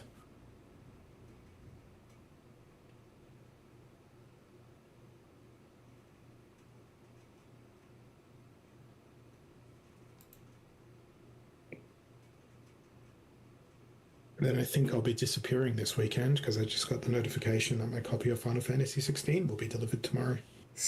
Congrats.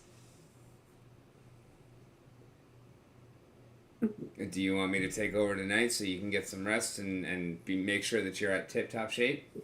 Nah. Because I just use that time hanging out with you anyway. Yeah, you're probably not wrong.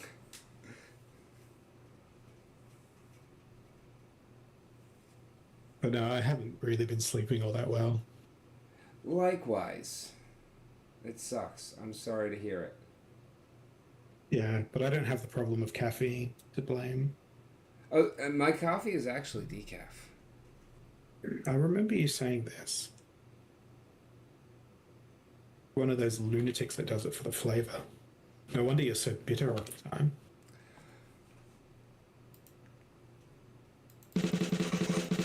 I was waiting for that. I deserve that. Now I just need a mouse that doesn't click so fucking loud so I can do it without adding the clickety clickety clickety click in the middle of the brum brum brum brum brum brum. Oh, yay. It progressed and gave me one thing. Okay, what do I want to do here? I want to sort by this column, I guess. What columns do I have?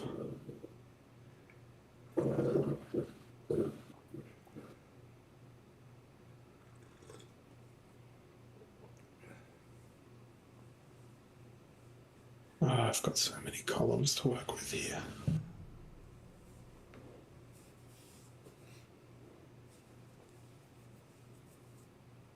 Oh, let's just try this instead.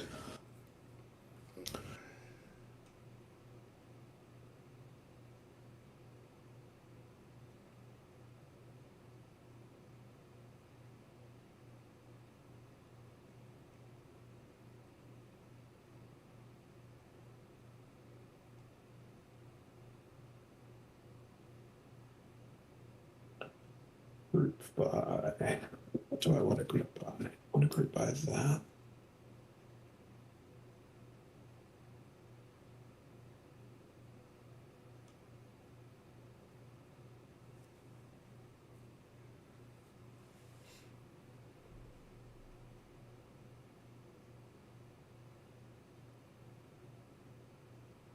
Yeah, that'll work better.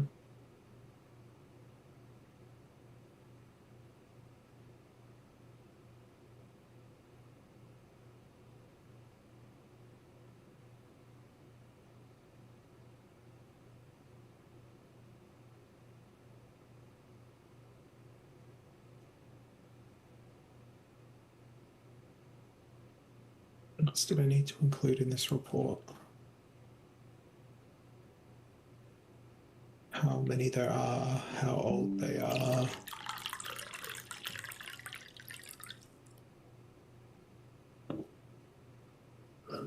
And I think that's going to be all I need, because I can then average those out and have individual rows for each of the other things. Are you working on more spreadsheet shenaniganery? No, I'm working on my day job. Oh. So, spreadsheet shenaniganery. Yeah, more so data processing. Because previously it was, we need the count of how many of this there is. And now the request is we need the count of how many of this there is, but also how many of which types there are individually within that total. And how old those things are, how long they have been in the queue. So I think this should do it. Sounds like spreadsheet shenaniganery to me. It's Microsoft Power Query, which imports data, puts it in a table, then you can perform functions on that data to transform it, as opposed to summarize and record it.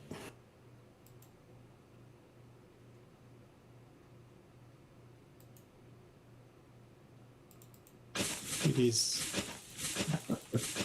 What did I just drop? God damn it. Oh, cool. I just dropped my remote control for my monitor. Wonderful. I didn't even know it was up there. One moment while I take my headphones off so I can reach the floor. You're good.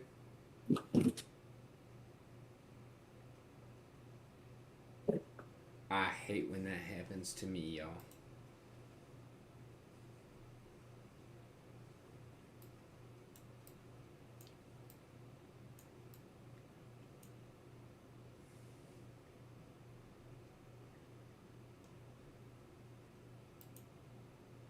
the thing is about this data,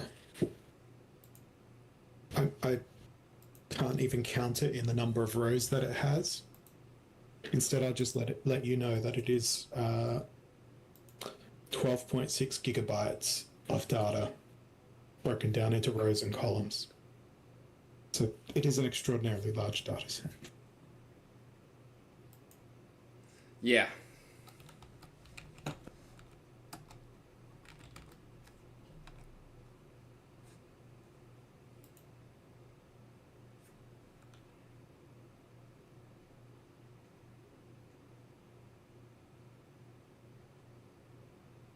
I wonder how big the data sets are that the Splinterlands internal team work with all their blockchain history and all that sort of stuff.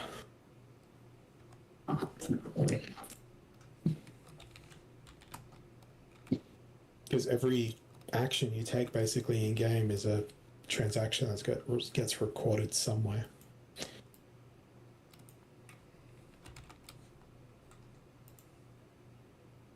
I can understand why they don't want bots in the game. Well,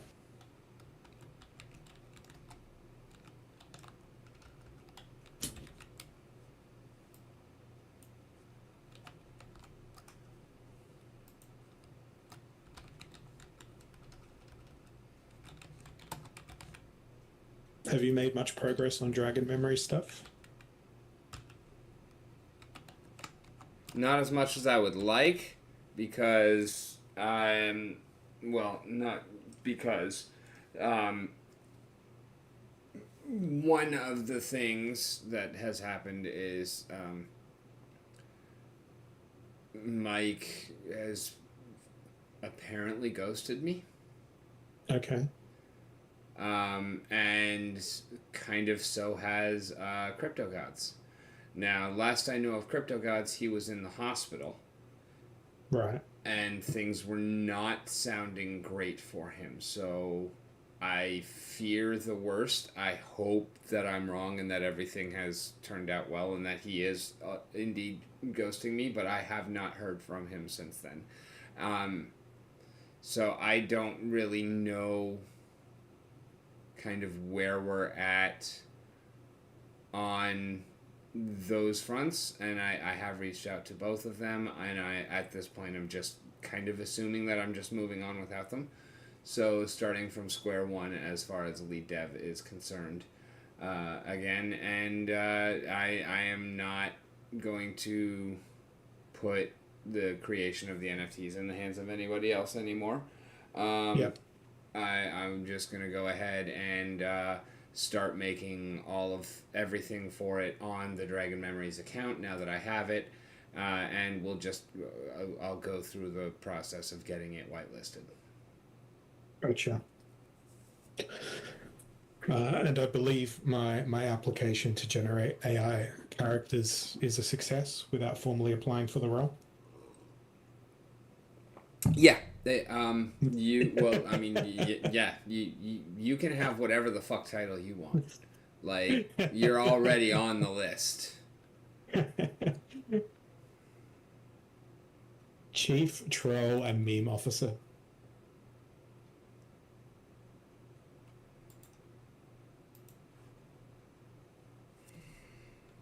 I should start creating Splinterlands and NFTs as wax memes. But I think the appeal for those would be even less.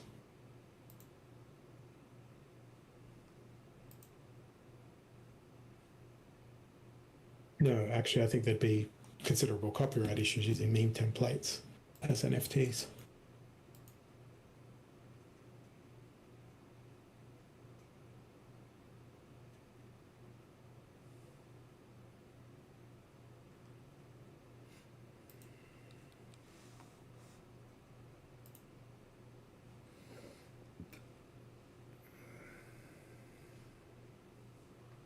Fuck, what's the one I just made? Delete that stuff.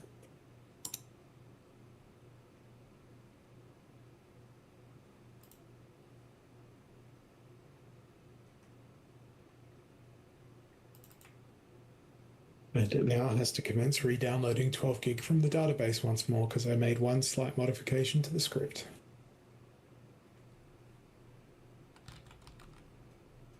Actually, no, I'm going to get rid of all these other steps as well, considering it's a copy of the other script. Right, now it can do its thing. Now it can use all 100% of my work laptop CPU and all 100% of its memory.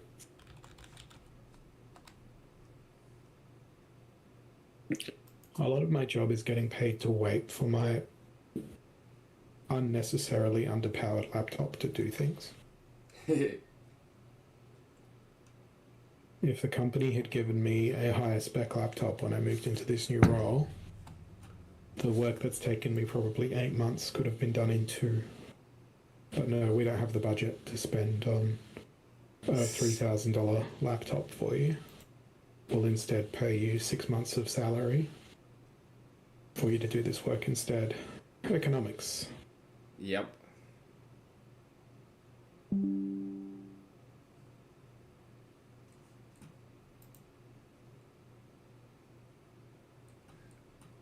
Oh yeah, so the other part of the Hive Power Update post I made on the 1st was 170.639 of it was delegated.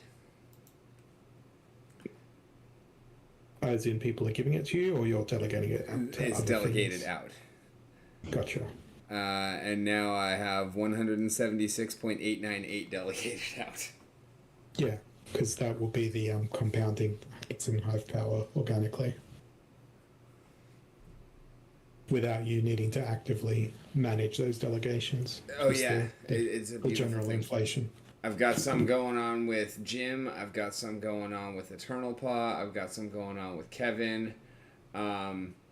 To where I delegated them X amount and they delegated me the same amount, so that we just are earning delegation and constantly getting more Hive Power available to use for each of us for free.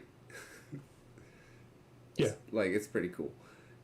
And then I used to delegate out to various projects, but I find that having it all in my own hand makes me feel, that meme, what gives people feelings of power? yeah. Hive power balance.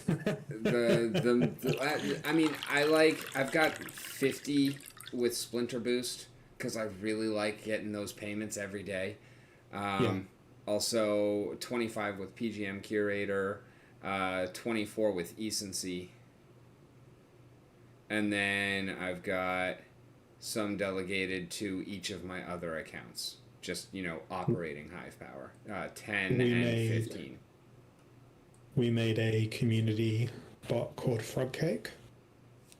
And what Frogcake does is for people that have been to the meetups in Adelaide 3 times, at least, and they've been, validated by other community members to have attended at least 3 meetups, get added to the Frogcake auto voter. But the way it works is it basically every hour goes and looks for all those users, sees if they've made any comments on posts, and if they have, it puts them in a lottery, and it then upvotes those accounts based on the lottery results.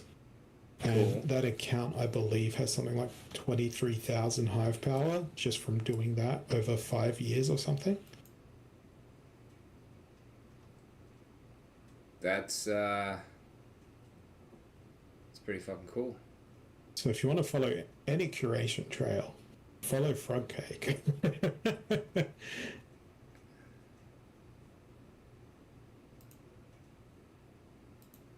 And Frogcake is the name of a local delicacy, which is not really made of frogs, Oh, but it is frog. a cake. Frog Yes. cake.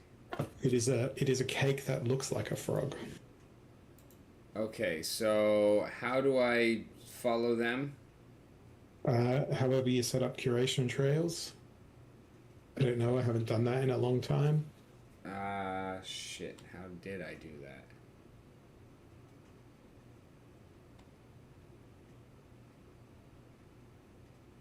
Oh, here we go.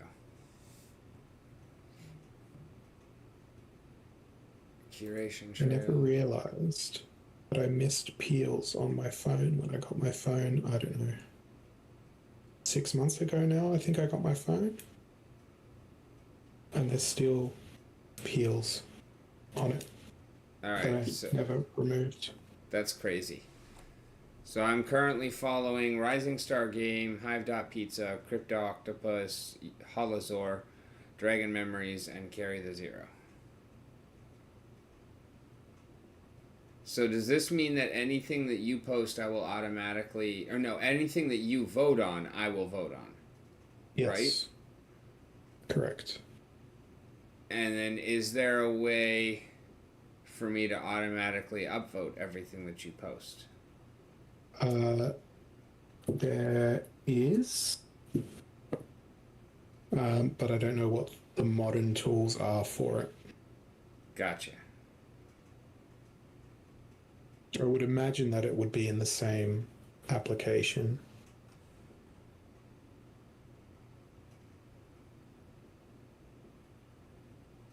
My phone now no longer has any peels on it. Because I got it and I got the obvious peels off, then immediately put it in the case. But today when I plugged it in, I'm like, what's this piece of plastic? And I realized, oh, there was a peel on the bottom. I mean, the longer you leave them on, the better they work, technically. Yeah.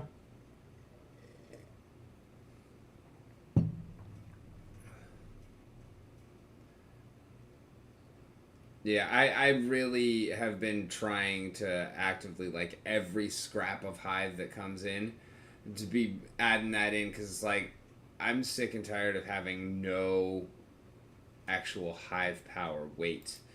Despite the, like, I've got 178, 176 of it is delegated out. I've only got 36 coming Actually, in. yeah. So, like, I'm actually messing with, like, less than 40 Hive power. I was like, no, that's not gonna work.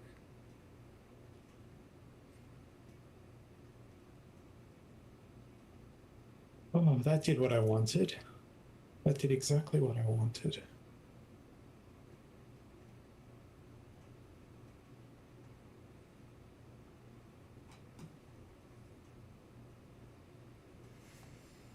I am up to 11,537 in HBD.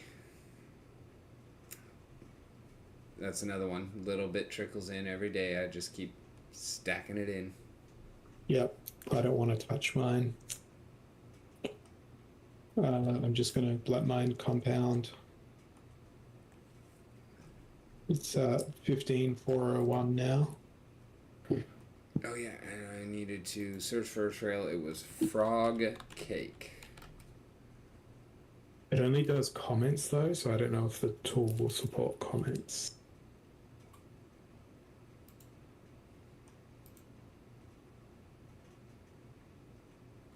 We'll see. So my HBD is getting me 8.43 HBD daily. Wow. The magic of compound interest. Right? No, that's fucking dope.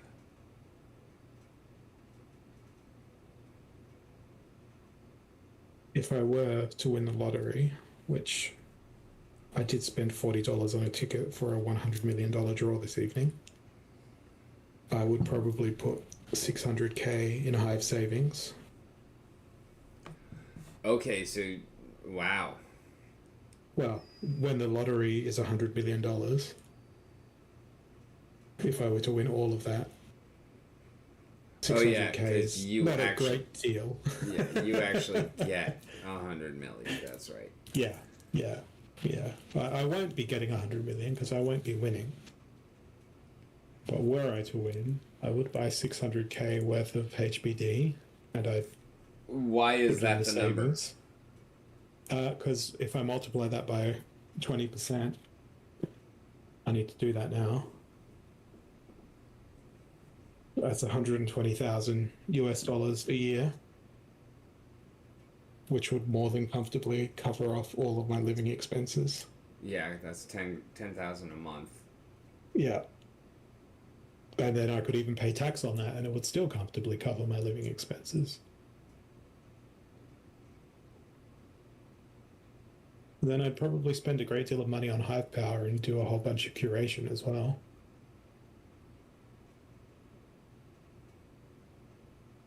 I would become a hive whale. I'd probably devote $1 million, 1% of my net worth at $100 million to being a hive whale.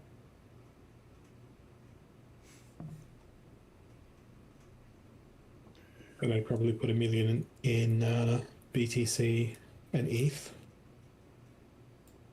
each. Not that I'd need to, you know. It's nice to fantasize about these unlikely events. Right. And we'd be funding Dragon Memories. Yay! Except it wouldn't be some tiny little piddly RNG based game. It would be like, right, we're going to go to developer school and learn how to program properly. Yeah, we're pushing back pre-alpha Q4 for at least 3 years so we can learn how to do this properly. but it's gonna be worth it.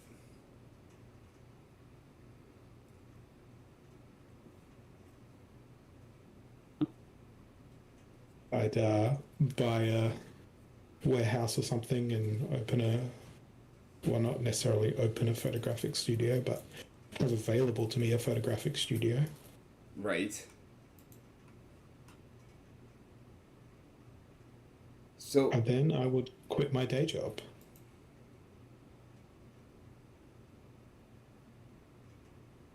So what all goes into a proper photographic studio? I mean, obviously you're going to have various forms of lighting and backdrops and probably some, costumes and whatnot. Yeah, a good photographic studio will have a backdrop stand with multiple backdrops. Sometimes you'll have sets. So you'll have a set that is made to look like a bedroom or a abandoned building or something else or whatever to suit different types of things. So I'd say ideally you'd have 4 sets. One would just be a standard backdrop zone. One would be a window light zone, be that a simulated window or a real one. You would have a grungy sort of looking corner, like a distressed looking brick wall or something like that. And then you'd have an area that would be more suitable for product photography or objects. Okay. So something with a table or whatever. Then you would have a dressing room, bathroom, shower, as well as a room for makeup, or like a makeup sort of space.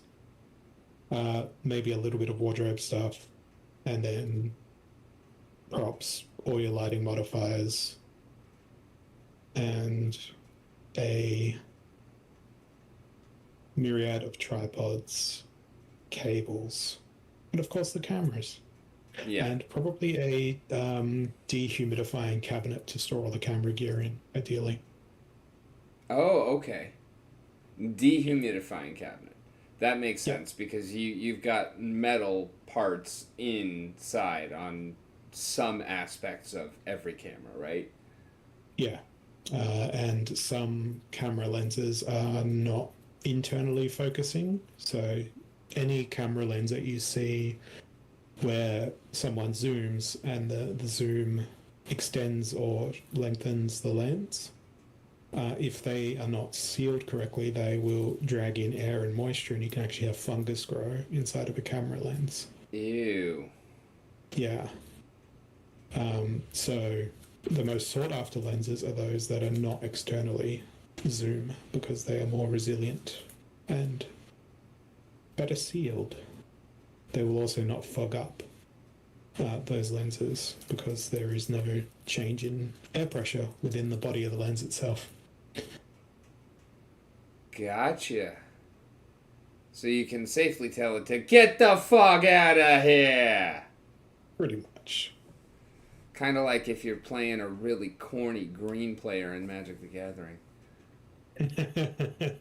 Have you ever lost to a Turbo Fog deck? No. Oh my I've god. never really played all that much Magic the Gathering. My experience is sort of a friend who was quite keen on collecting, and she was like, "We should play," and I'm like, "Okay, cool. Here's some pre-made decks." And I played a Sliver deck. I played a green wall deck, and that's all I really remember. Okay. Well, the game has evolved a lot since then. Yeah, this would have been. I was in high school. This would have been 18 years ago now. Oh, 5. Shit, so the game was 13 years old already at that point. Holy fuck.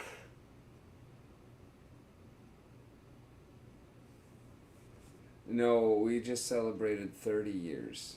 So 15 My years Magic the ago it Gathering was- experience is old enough to vote. Mine legit is because I was playing in beta. I was playing in 94. Wait, can you guys vote at 21 or 18 in Canada town? 18, I don't know about Canada. Although I yeah. still can't vote. Yeah, I've never Yeah. cast a vote in my life aside from, an SPS governance vote. yeah. And the representatives, the community leader council. Okay, I need to replace blanks here. I voted for myself on that one. Not gonna lie. How do I replace blanks? Replace values. Value to find, nothing. Replace with other. Okay. How long is that going to take to process? Oh god, it has to download the whole fucking data set again. Are you serious? Again? Like, just do. You've done this processing up until this point, and it's step based, so it shouldn't have to go and retrieve the entire data set again in order to do this. But it's. Yeah, that sounds absolutely fucking ridiculous, my friend. It's a Microsoft product, it's not efficient. Oh, shots fired. Oh, you can probably tell. How the fuck do I add alert boxes in OBS? Alert boxes, as Like on fucking Streamlabs. Like whenever I had a new sub or something like that, there's Oh yeah, shit shows. How do I add any of that shit on OBS? they are HTML sources or browser sources in OBS, and on the Streamlabs website, it'll be copy this URL, just like you put your chat up on your stream. Okay. Except it's a browser window that you overlay on the top of your content and put in a corner somewhere. And that browser window will only show content when the trigger for that alert occurs. So someone subs, someone does bits donation or whatever it is. So within Streamlabs itself, it's got like an alerts configurator. All right. So how do I get the URL to? It's within the Streamlabs thing. One moment. I'll log into Streamlabs for the second time in as many days after having not logged into Streamlabs for I'm doing the same. however long. And we both made mugs last night. Yeah. And went I over wonder and if above Kevin in so actually doing. purchased them. Yeah, I have no idea whether he did or not. Okay, so I'm logged into Streamlabs on the left-hand side. Oh, the last stream I did on my personal channel, instead of it being me doing sim racing, I called it Holozor Crashes Cars. Ha! I need to do another racing stream with my wheel. It was fun. Oh, you have a wheel. Nice. Yeah. Alright, what am I doing here?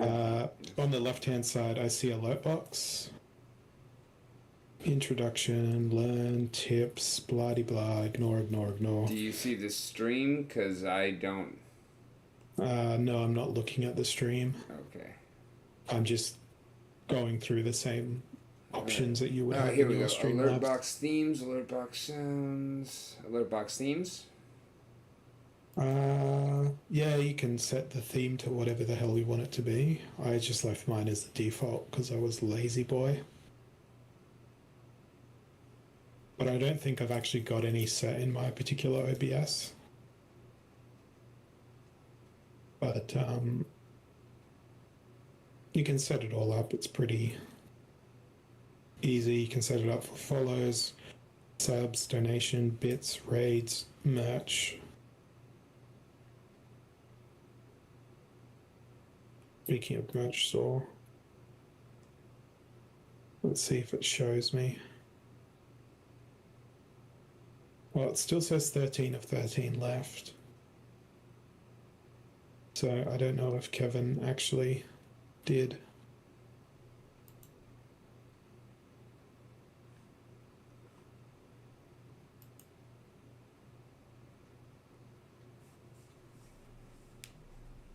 No, I don't want to fucking pay for Streamlabs. I'm not using it anymore. Yeah, they try to extract as much money as possible.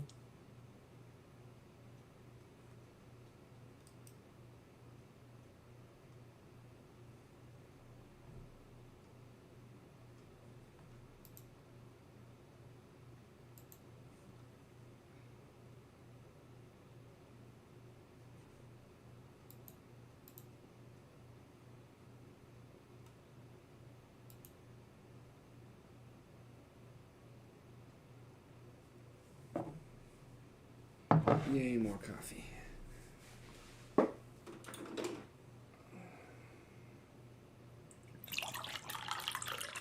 Ha! Ha! Uh-huh. I was pouring coffee when the Layer 2 Labs reloaded.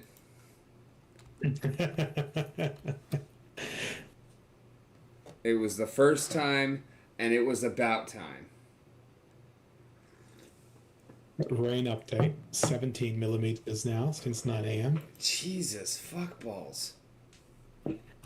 They forecast between 10 and 25 millimeters. I don't want to shit. I don't want to log in. I just want the fucking link. That sounded very German of you. It's because I'm talking with my jaw clenched and my cheeks sucked in. So my mouth is kind of forced open like this, almost like a fish. I wasn't going for any particular sound, more for an appearance. But that didn't really work for the audio only component. It is audio only for me.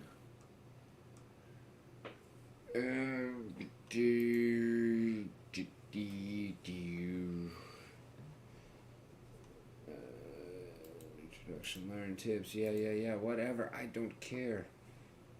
Okay.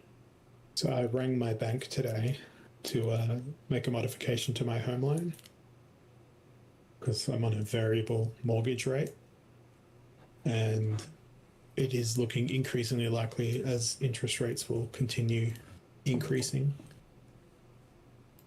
So I was like, hey, how do I change this to a fixed, because the fixed rate is lower than my variable, and I'd very much like that, please. Half an hour waiting on the phone to ask that question because I couldn't do it online. Let me transfer you to another department. half an hour before someone answers a phone on the other department to speak with me for 15 seconds and email me a form saying fill out that form and email it back to us, and then we'll action it. A form that I might add, I would need to physically print.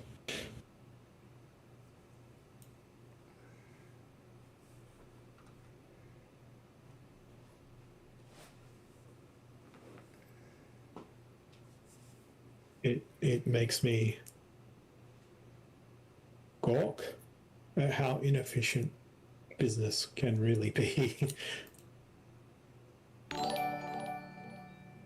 Hey, there's a test alert sound. Why am I saving that? I want to go File, Close and Apply, which also saves it. And now, guess what it needs to do again? Download the entire 15 gigabyte data set once more. Fucking God. Not only download a 15 gigabyte data set, download it via my employer's VPN, which slows down my internet connection. 8 megabytes, 11, 14, 25, 32, 47, 67, 106, 124. At least I've got my noise cancelling headphones on so I can't hear the laptop fan having an aneurysm. Hmm.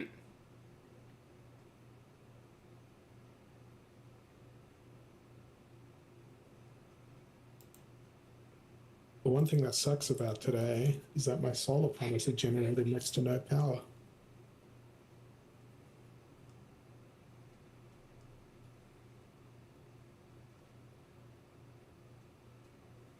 For the whole day, they have produced 1,400 watts.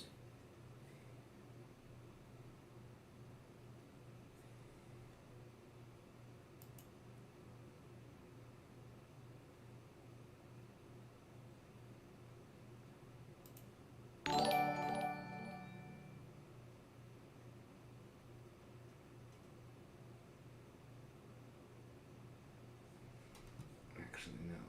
That's...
What? The annual electrical price rises are coming through because the Australian financial year is mid-year, so June to July. So all the companies are sending out their notifications about price rises, electricity being the foremost of these.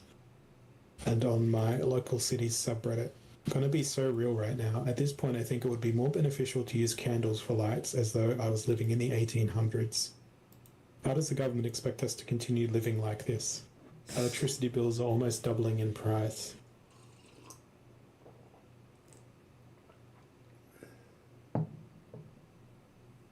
I'm keen to do the math on how economical candles are, whether they're using artisan candles or,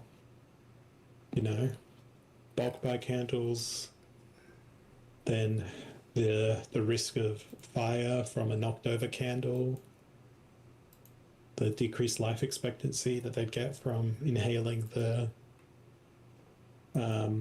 soot from the candle. All of these other metrics. But I just can't be bothered. Yeah. So I don't think candles are actually that cheap. Yeah, they're really not. Even if it's a basic candle or light, none of this scented crap. And honestly, like, it's harder to find unscented candles. Yeah. Like, which is there's silly. so much fucking scented bullshit, and like, we've got a cat who's kind of sensitive to a lot of that fucking fake shit. So, like, we can't do any scented candles at all in the house. Only out on the porch, which thankfully we have a very nice fucking porch. The thing about scented candles is, though, that they are far less healthy for your lungs and so on. Oh yeah, exactly. They're terrible. Another reason we do them only outside, because they're not good for us either. Yeah. I really do love my wife, because anytime someone gets her a scented candle, she puts it straight in the bin. Sometimes she does it in front of them.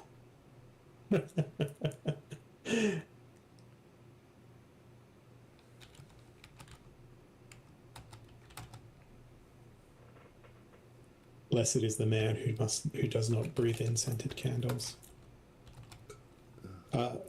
In other randomly unrelated news, have you been keeping up with some of the AI stuff? What AI stuff? There is an AI Jesus on Twitch who interacts with his chat. Oh, no, I had not heard of this at all. Enlighten me, sir. It is basically an AI Jesus who very loosely interprets the Bible in relation to its Twitch followers. But they ask AI Jesus many, many questions that are not biblical. I think there was one about LeBron and being the greatest NBA player of all time. And it's funny. There was also an AI-generated infinitely long Biden versus Trump presidential election, and both of them were powered by AI, and it had animations as well. I heard some clips from it that were absolutely not impressive. Yeah, and they are like pulling out all the stops, as I believe the kids call it, incredibly based. Yeah, I don't know that one. I finally kind of almost understand no cap, although not well enough to even attempt to explain it. Yeah, based is a term that I've always struggled with. I think it comes from freebased, which is a way of smoking coke that isn't crack, I think. That's the initial definition I get when I just Googled it. Based has been appropriated by the alt-right online as a general term of praise, as if unwoke.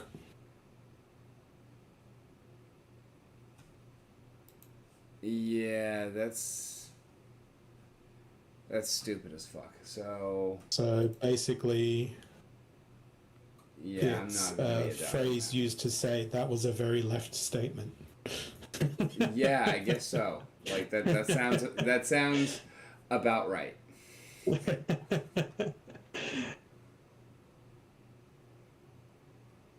It's confusing because they're opposite here in Australia. So the Liberals are the conservatives, and the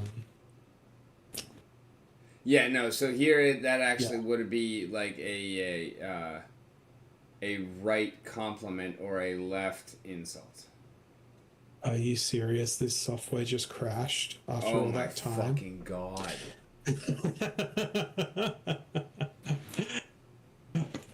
And now you know why I gave up Splinterforge. Not that it's even anywhere near on the same level, but that's exactly the same feeling. If there was any. But then it's got view recovered files. 3:54. Okay, that was 2 minutes ago. Let's recover that file and see what we can get out of it. And I'm just going to perpetually struggle with this.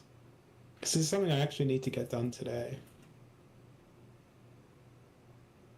Because tomorrow is Friday. All day. Yep. Although not for me yet. Yeah, I'm from the future. Tomorrow is Thursday all day. Oh wait, no, it's 2:27 a.m. Yeah, it is already fucking Thursday. I'm gonna shut up now. I started this stream Thursday morning. What the fuck am I talking about?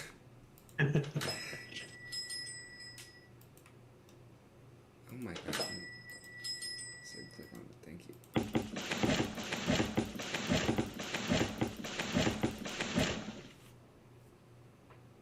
Sounds like a money printer to me.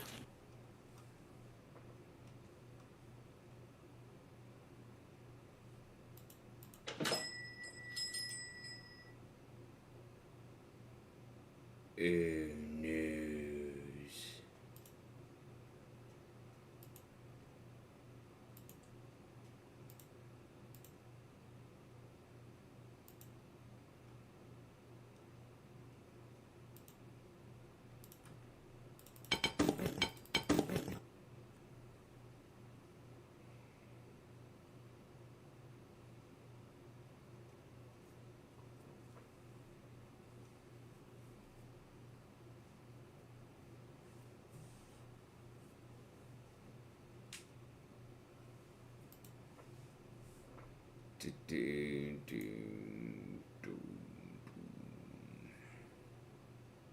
I want to create my new collection. I have to do that on Atomic Hub, don't I? You know more about it than I do at this point, my friend. I think it's on Atomic Hub.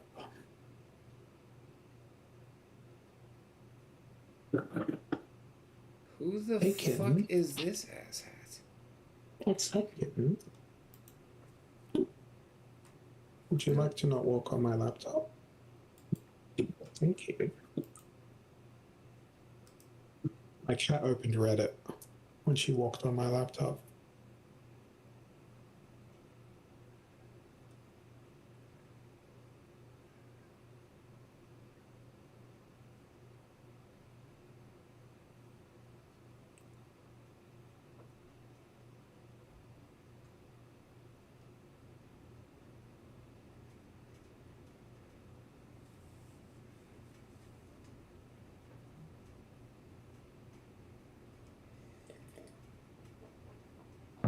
Okay.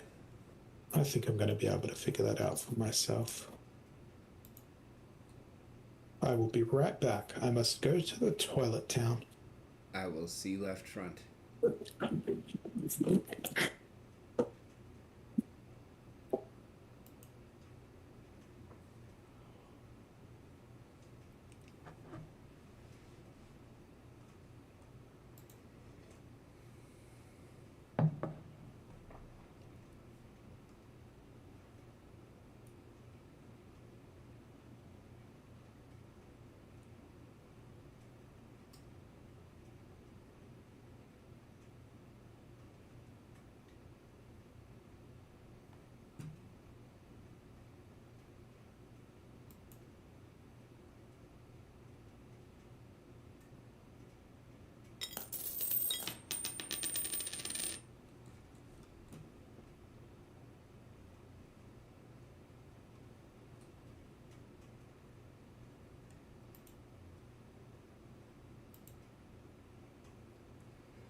Bam, ba, bam, bam, ba, bam, bam.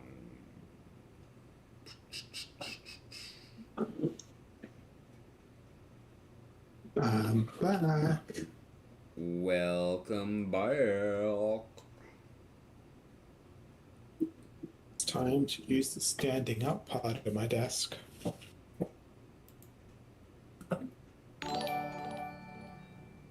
Ba-ding, ba-ding.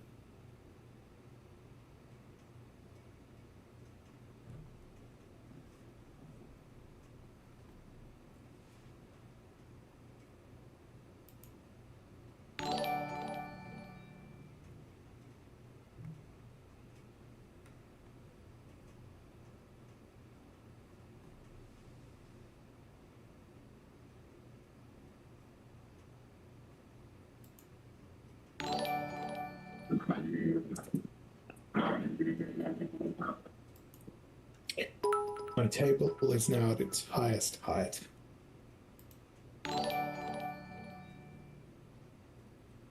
And there is about 3 millimeters of gap between the top of my streaming light and the ceiling.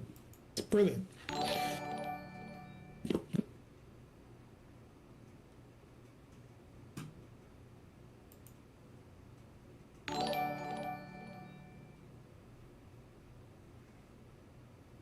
Alright, so I'm How about definitely you, going to bud? have to work on this, but... What's up? I might do my stream standing up this evening. Because I'm Yeah. a stand-up sort of guy. Ba-dum. Saved you the drum.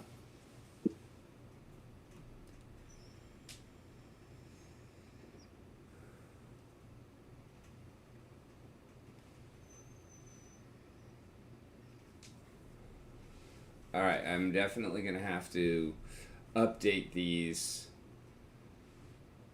I like a couple of them, but they can't all be the fucking same like that.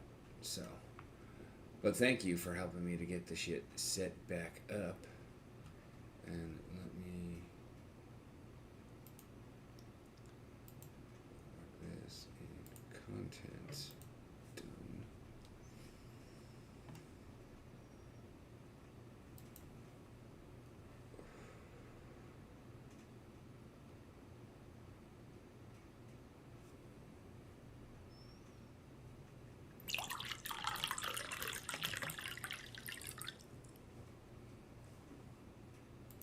So I actually pulled 114 DEC from Layer 2 Labs yesterday.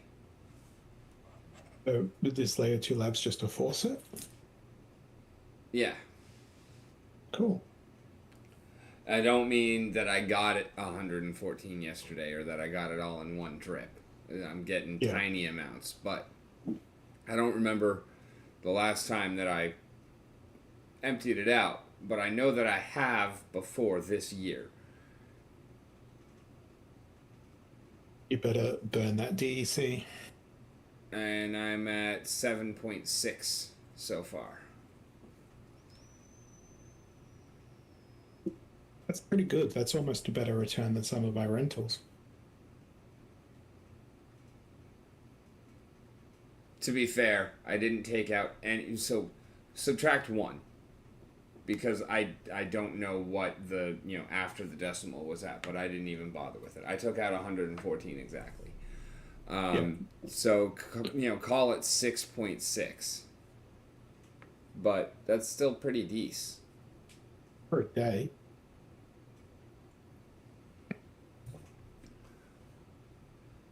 I mean, last faucet drip reward per drinker, there were 6 of us, was 0.238 DEC. And also, 1.5 forge, almost 2 SBT. Not that SBT is worth a damn. But I have also gotten SPS and SPT out of here. I think I have SBT sitting on Hive Engine, or did I get rid of it? I can't recall. Because I always use tribal decks because I like the interface better than I do for Hive Engine, but then Hive Engine has stuff that tribal decks doesn't, and tribal decks has stuff that Hive Engine doesn't. I've really never used tribal decks. I have SPT, but not SBT. I think I got rid of my SBT. Splinterlands Battle Token and Splinter Talk. Yeah. The only reason I'm still holding that Splinter Talk is because it'll have some sort of function in the guild, apparently, in the future.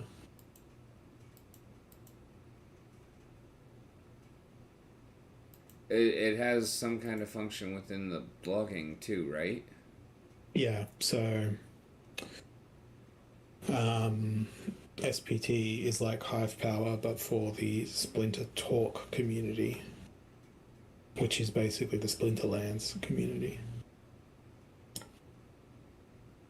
So every community may or may not have its own token, just as you've got pizza, beer, wine, hugs, LOL, PGT, all those other things.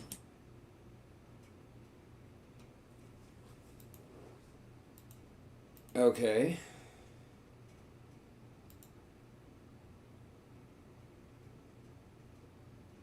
As you'll notice on some Hive posts, if you hover over the rewards, you'll see that it's getting rewarded multiple tokens. Because some communities will reward tokens for posting within that community.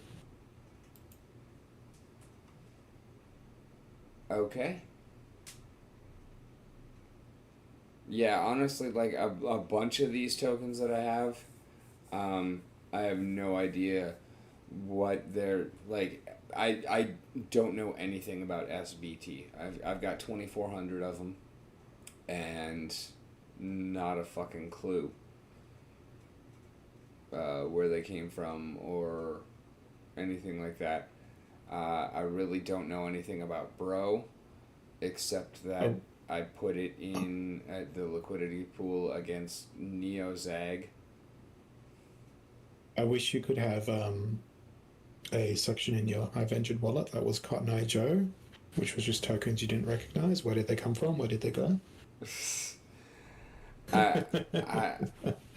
Okay, well, fitting conversation earlier with the songs for your funeral. Call back to songs for the wedding. Yeah. I actually did tell her that I'm putting Cotton Eye Joe on the list because I want people fucking dancing. I was like, oh, Electric Slide, Cha Cha Slide, Casper Slide. Like, these are things that are going to happen. I was like, I don't give a fuck if people are doing the Macarena. They're going to be dancing. It's your day. It's your day. It's all about you. It's your moment to be as selfish as you humanly can be.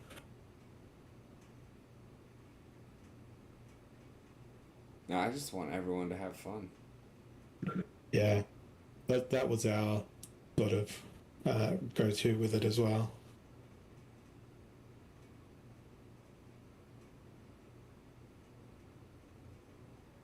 Like scent? What the fuck is scent?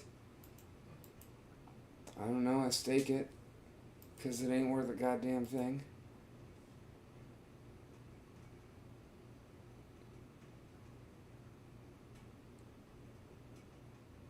I know what the Team PH token is. I don't know where I'm getting it from.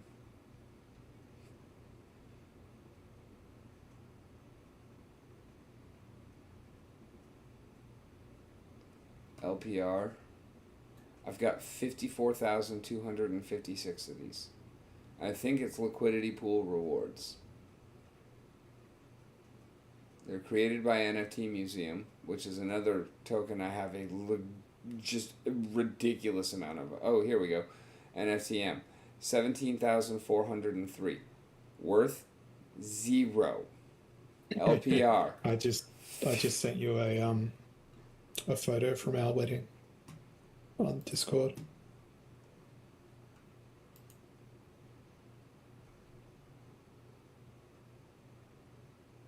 That's probably the most formal one we had.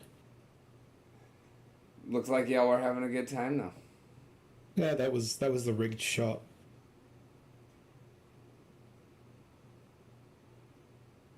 I mean, I can tell. Obviously, you don't fucking sit on the edges of a couch like that for real. All facing in one direction. Yeah. I think if I showed up to Splinter Fest, this is what would happen.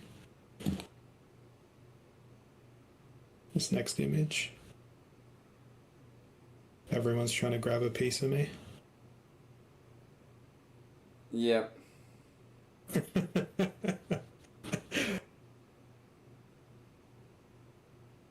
Yeah. I don't think I would have the same problem.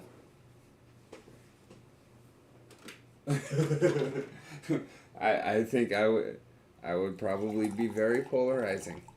You would definitely have people that want to come and hang out, and you would definitely have people that don't want to be near me.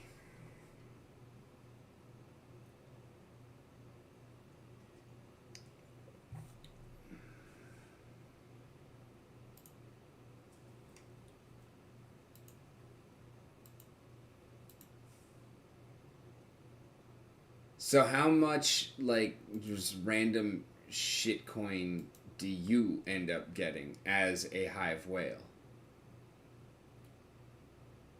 Well, I tend to dispose of it as it arrives because I just get annoyed of seeing it in peak, not peak, in tribal/hive engine.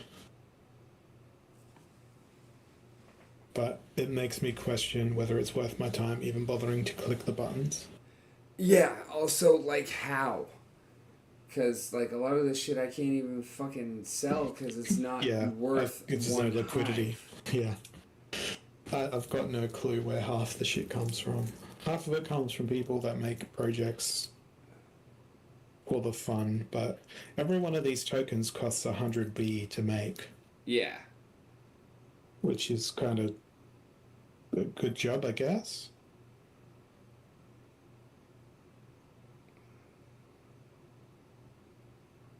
Wonder how much it costs to make a token on Wax. Let's see. I'm going to Google that.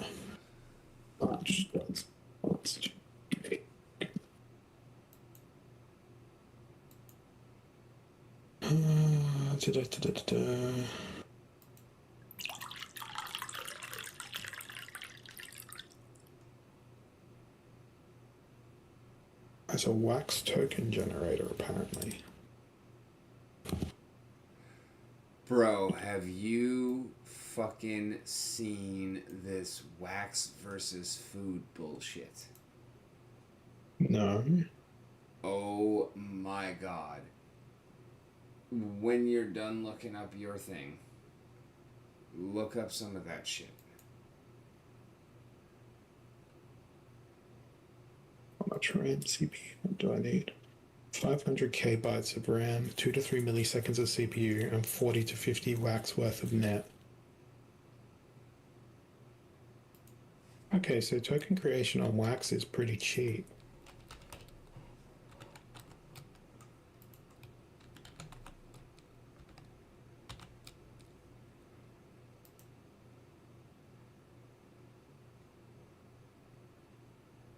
So Wax versus food.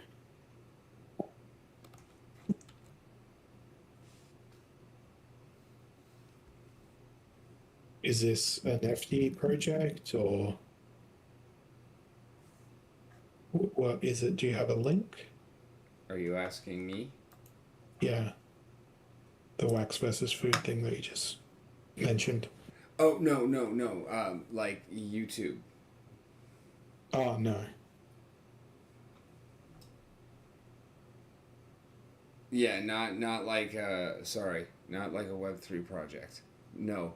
People are making the most insane and absolutely perfectly delectable looking meals out of fucking wax. It's like that meme of everything is a cake. Yes, everything is a cake, only now it's everything is fucking wax. And then, like, it's all scented with appropriate smells, fake as shit, of course, but scented fucking wax and then fucking put into, wax burners. Jesus. This is I told her. reminding me. I told her as she was showing me this, the only acceptable use of this, and I actually kind of want to do this, is we invite the whole family over for Christmas, right? And we have the turkey in the oven, and because like they will actually put shit in the oven and cook it and whatnot, and it's insane. Watch the shit. But yeah, pull that out and then cut it into it and fool everyone by just adding some more into the where it's already been, so the whole house smells like the fucking the turkey, and then I just walk in from the back door with a big ass fucking platter of smoked ribs.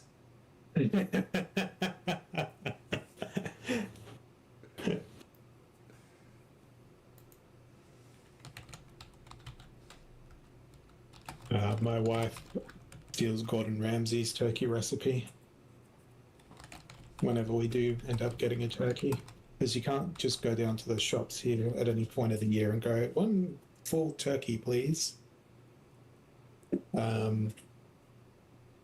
Puts like garlic butter between the skin and the meat. Stuffs the turkey with bacon and onion.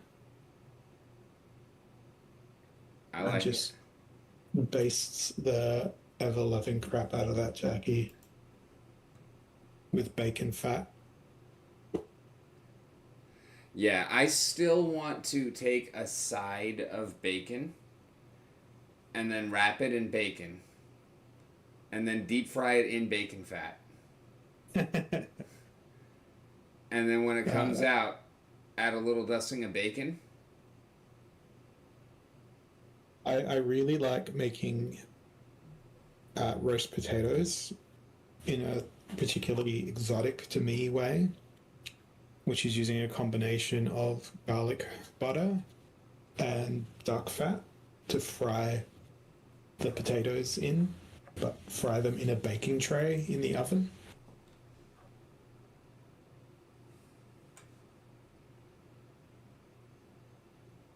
Like you parboil the potatoes, then you aggressively attack them with a masher, but you don't quite mash them.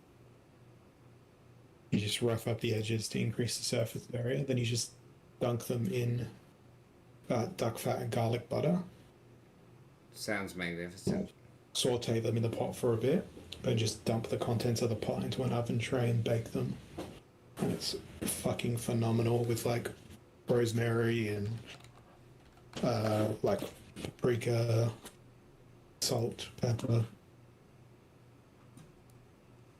chicken stock. It's amazing. But it's also like, would you like a heart attack with that? Right. High levels of sodium, high levels of cholesterol.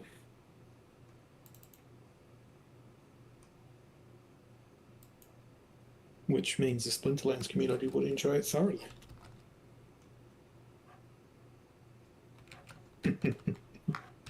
Oh man, I'd do that at Splinter Forge. I'd replace the sugar at the coffee stand with salt.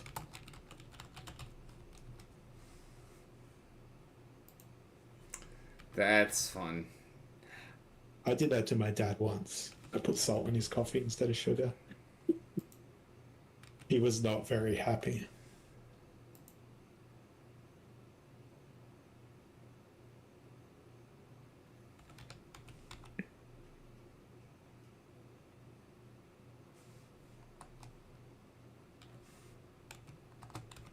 Wow, it's 4:20. Well, 4:21. And this thing is still trying to refresh the data. I technically am finishing work in 15 minutes. I started a little bit later today because I drove my wife to her work instead of her grabbing the bus. Aw. What a sweet guy. Yeah. It was rainy. It was good.